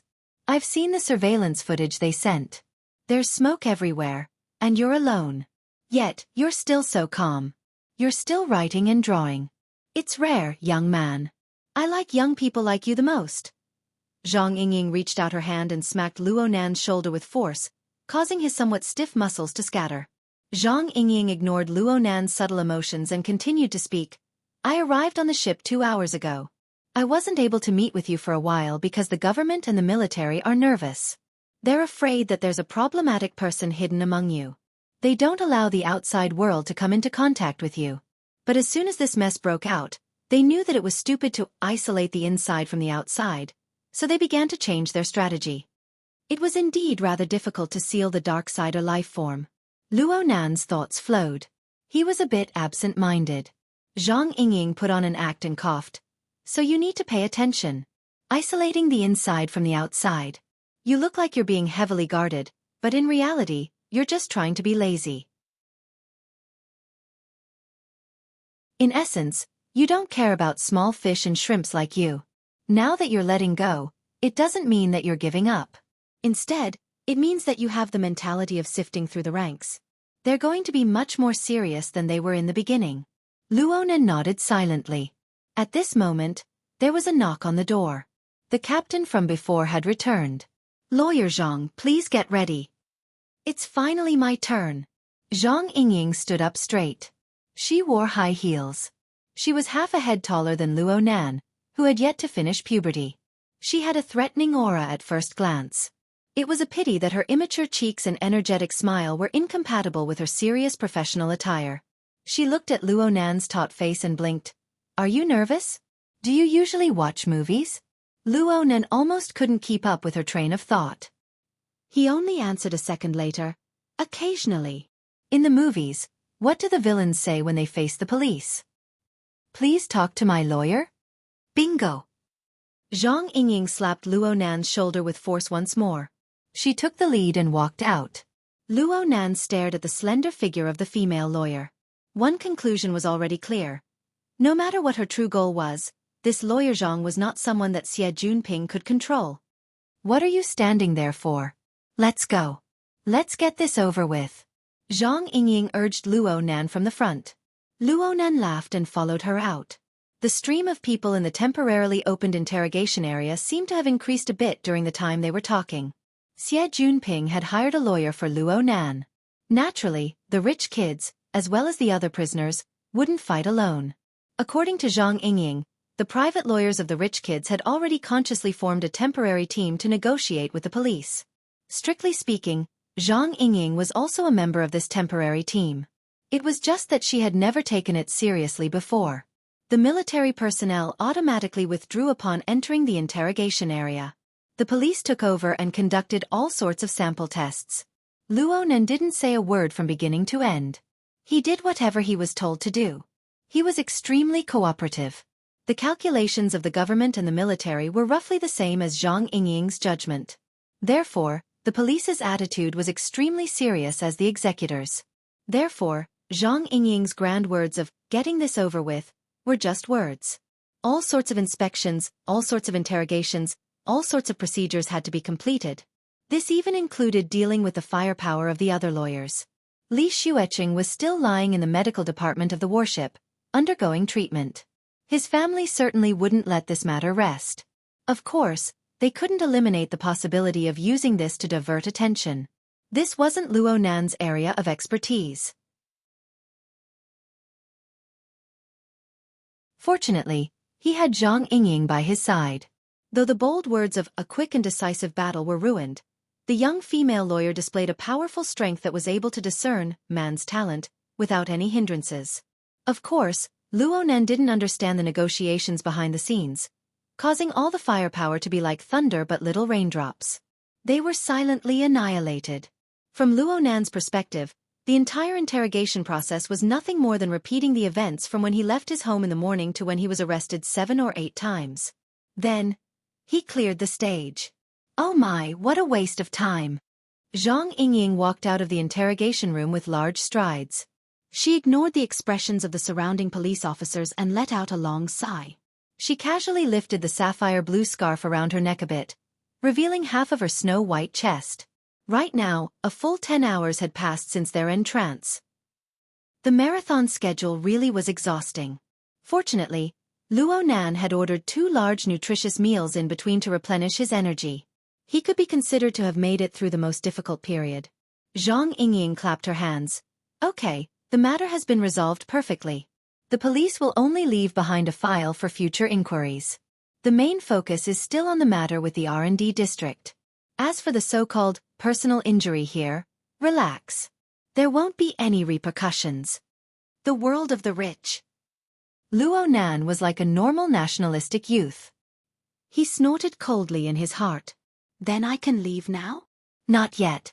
It's impossible for a warship to land for you alone. A landing craft also costs money. So you still need to wait for those people to finish their interrogation before you can leave. It seems like Yeah, you're the first. So you still have to wait. Luo Nan sighed soundlessly. At this time, his heart inexplicably sensed something.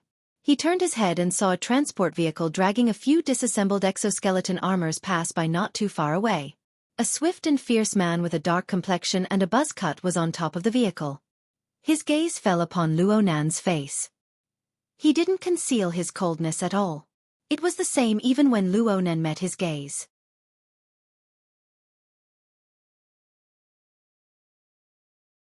Chapter 25. A Genius in 1 Second Remembers Love? Speak Net, providing you with wonderful novels to read. Weirdo. Luo Nan moved his gaze away and swept over the exoskeleton armor on the vehicle. There were no obvious markings, but the special blue paint already made clear the answer. Deep blue walkers. Moreover, they were the non-military kind. 90% of the world's deep blue walkers were in the military. This was without a doubt. But as the developer of the Deep Blue platform, Quantum Corporation possessed a few of these so-called experimental models. This was a matter of course. It was just that Quantum Corporation's Deep Blue walkers were not allowed to be equipped with weapons of mass destruction. They had fewer modules, and their physiques appeared quite skinny. They were also equipped with a few auxiliary equipment, such as flow deflector fins. These small details could be hidden from others, but they could not be hidden from Luo Nan. He was even able to find the one that he had once crossed paths among these exoskeleton armors that looked completely identical. The second from the left was the field controller. He was the first to engage in combat with the burning wraith, and he played an extremely crucial role in the final encirclement. Luo Nan's eyes slightly narrowed. The system layout and parameters of the Deep Blue walkers were undoubtedly highly classified. Only bits and pieces could be pieced together from many channels. Perhaps not many people had seen the Deep Blue walkers in their current state. They had just been unloaded. They had yet to be boxed up. Luo Nan clutched his own notebook. He wanted to immediately pick up a pen and completely draw down all the details of this piece of equipment. But at this time, the swift and fierce dark-faced man on the vehicle cast an even colder gaze over. Then he performed an operation. An invisible membrane flipped over from the vehicle, covering and sealing all of the armor. Luo Nan was a bit startled. Then he shrugged his shoulders. Are the people of Quantum Corporation all this petty? He seems to be from Quantum Corporation. You're familiar with him? Zhang Yingying suddenly asked. Luo Nan answered honestly. I don't know him. Then what are you staring blankly for? Let's go. Zhang Yingying urged him from the side, pulling him back to the previous room. She let out a long sigh after entering the room. She turned around and leaned against the edge of the office desk. She stretched her waist. Dealing with those bureaucrats and litigators is really annoying. Luo Nan was speechless towards this female litigator. What was more, he stood in the room, not knowing what to do. Zhang Yingying giggled and pointed at him. You did well just now, so I'll give you a gift. Look, this is the cabin. Don't be dissatisfied. The entire starship has only temporarily lifted the restriction on external communication in this area. Otherwise, how can we play the game? Luo Nan subconsciously glanced at his wristband. Sure enough, the communication and network functions were unblocked. What's with these dozens of missed calls? Flipping through it roughly, he found that most of them were from his cousin, Mo Ya. Starting from the morning, there were 25 of them in total. Then, from 7 p.m. onwards, my aunt also had 3 records. It was already 10 p.m. Luo Nan just felt his scalp go numb.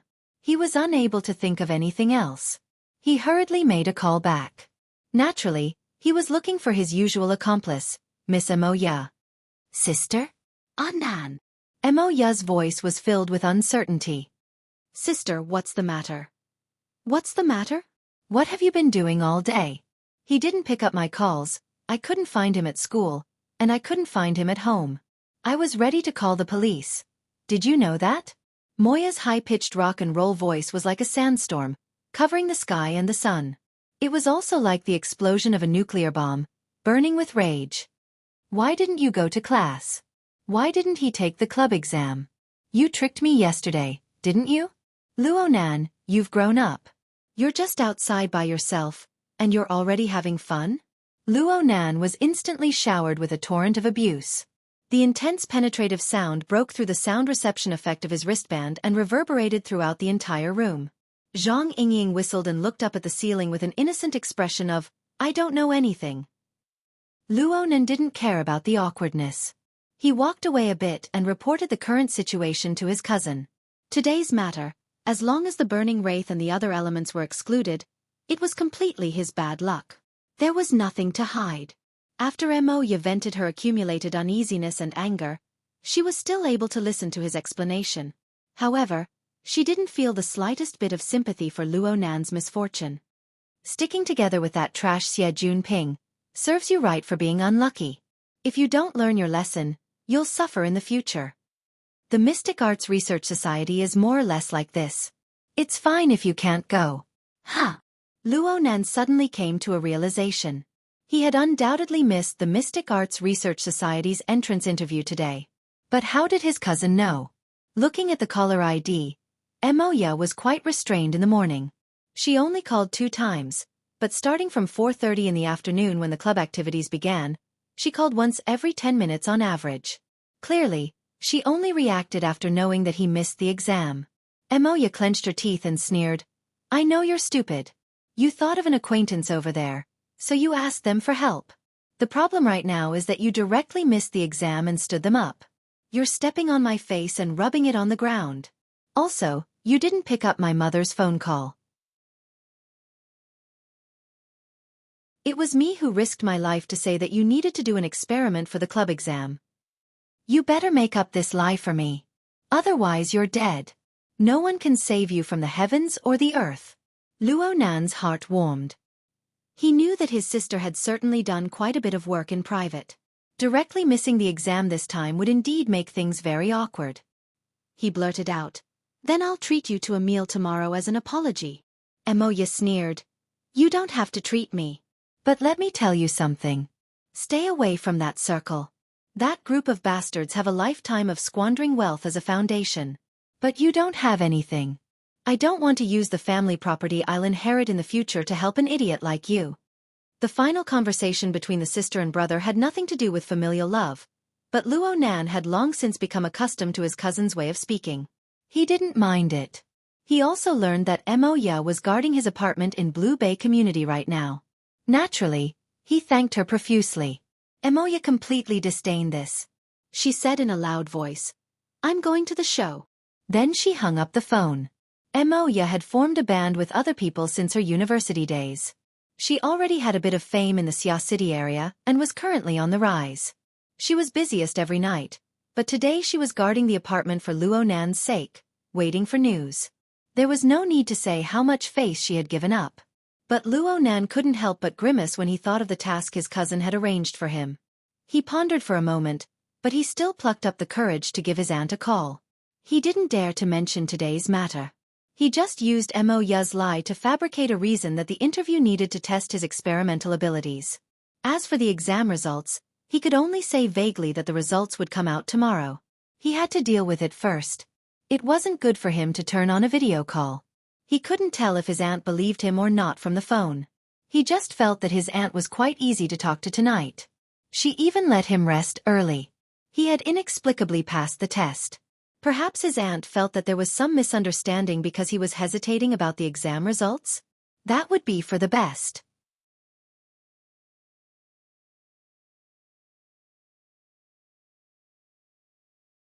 Chapter 26. Genius 1 second. Remember love go divided by small? Talk. Net provides you with wonderful novels to read. In any case, this phone call wasn't much different from a harsh entrance exam. Luo Nan let out a breath of relief after hanging up. He relaxed all of a sudden. Love, go, small, talk. Netko. He turned his head to look at Zhang Yingying and unexpectedly discovered that she was flipping through the notebook he had casually placed on his seat. The page she flipped to was the distorted sketch of the prison building. Though it had already been destroyed by Luo Nan's unconscious messy lines, Zhang Yingying still looked at it extremely seriously.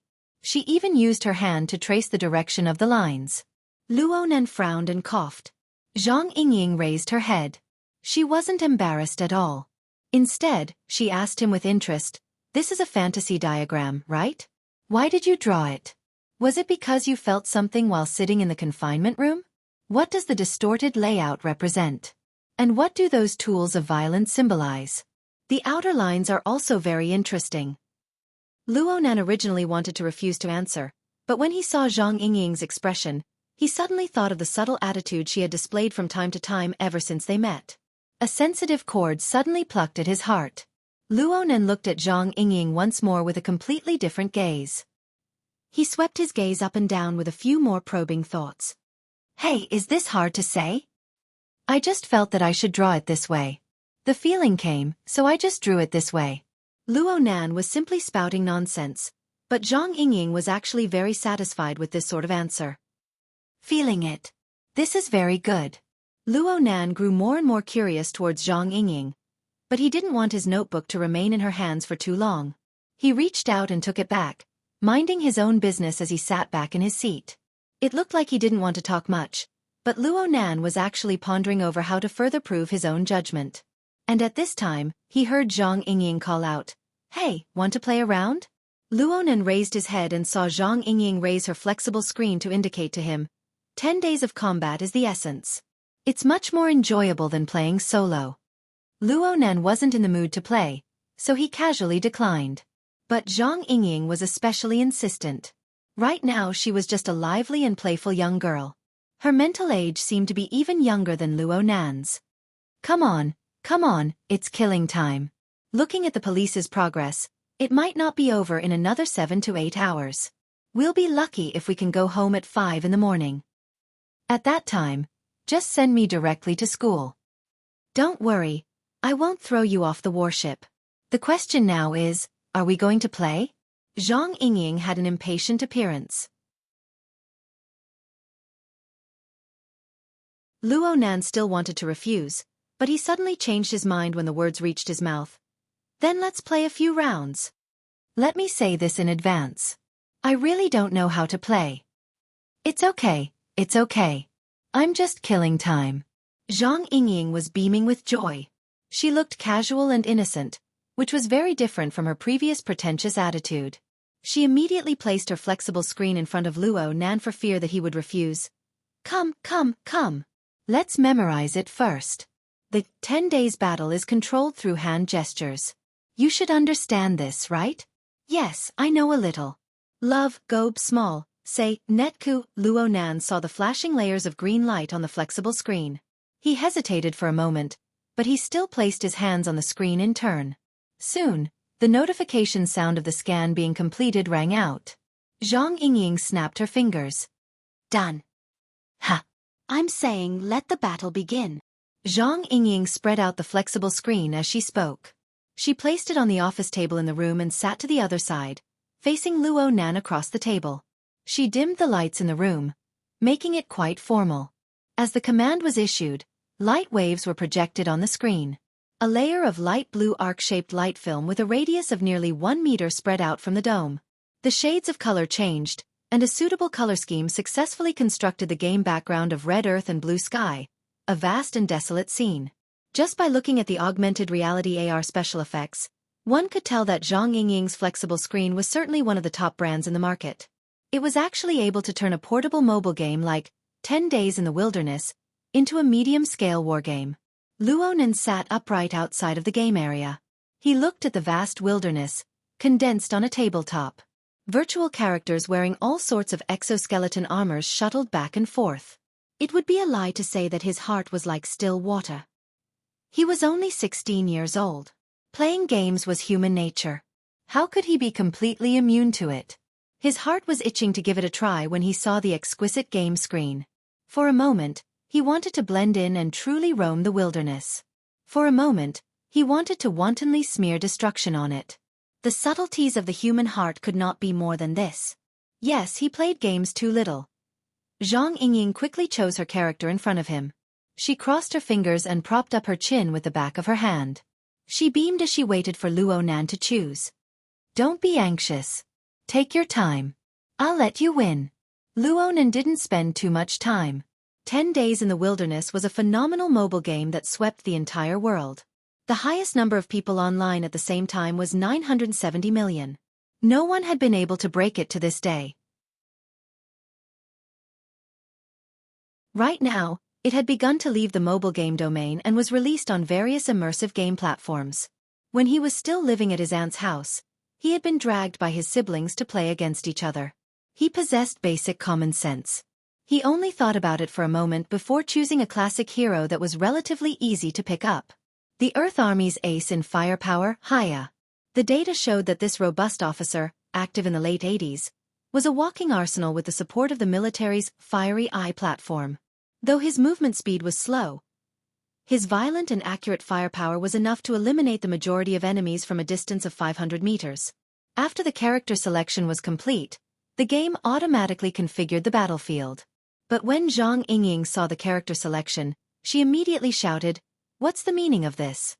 Are you looking down on me?" Ha! It's fine if you don't choose deep blue. Fantasy, mutant, which one is bad? Are you trying to deal with me by choosing a newbie character? There were over 100 characters to choose from in 10 days in the wilderness. They could be divided into 4 categories: the standby class, deep blue class, fantasy class, and mutant class. The standby class referenced military exoskeleton weapons platforms and famous battle heroes. The deep blue class referenced Quantum Corporation's deep blue platforms modifications. The mutant class chose the most typical mutant species found in the wilderness.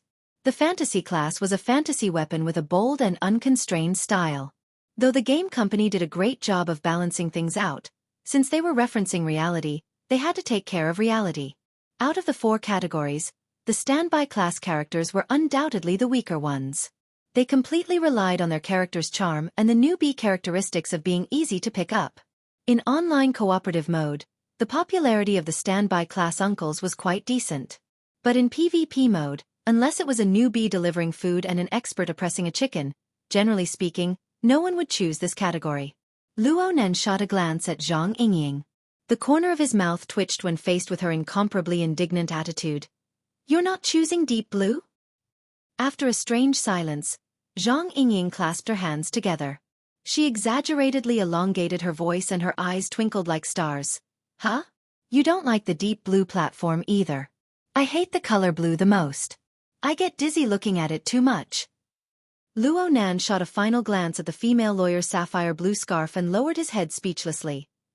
You're tuning in to the Xiaofan's Wuxia Tales YouTube channel. Don't forget to subscribe and join us on this journey to catch the most captivating stories.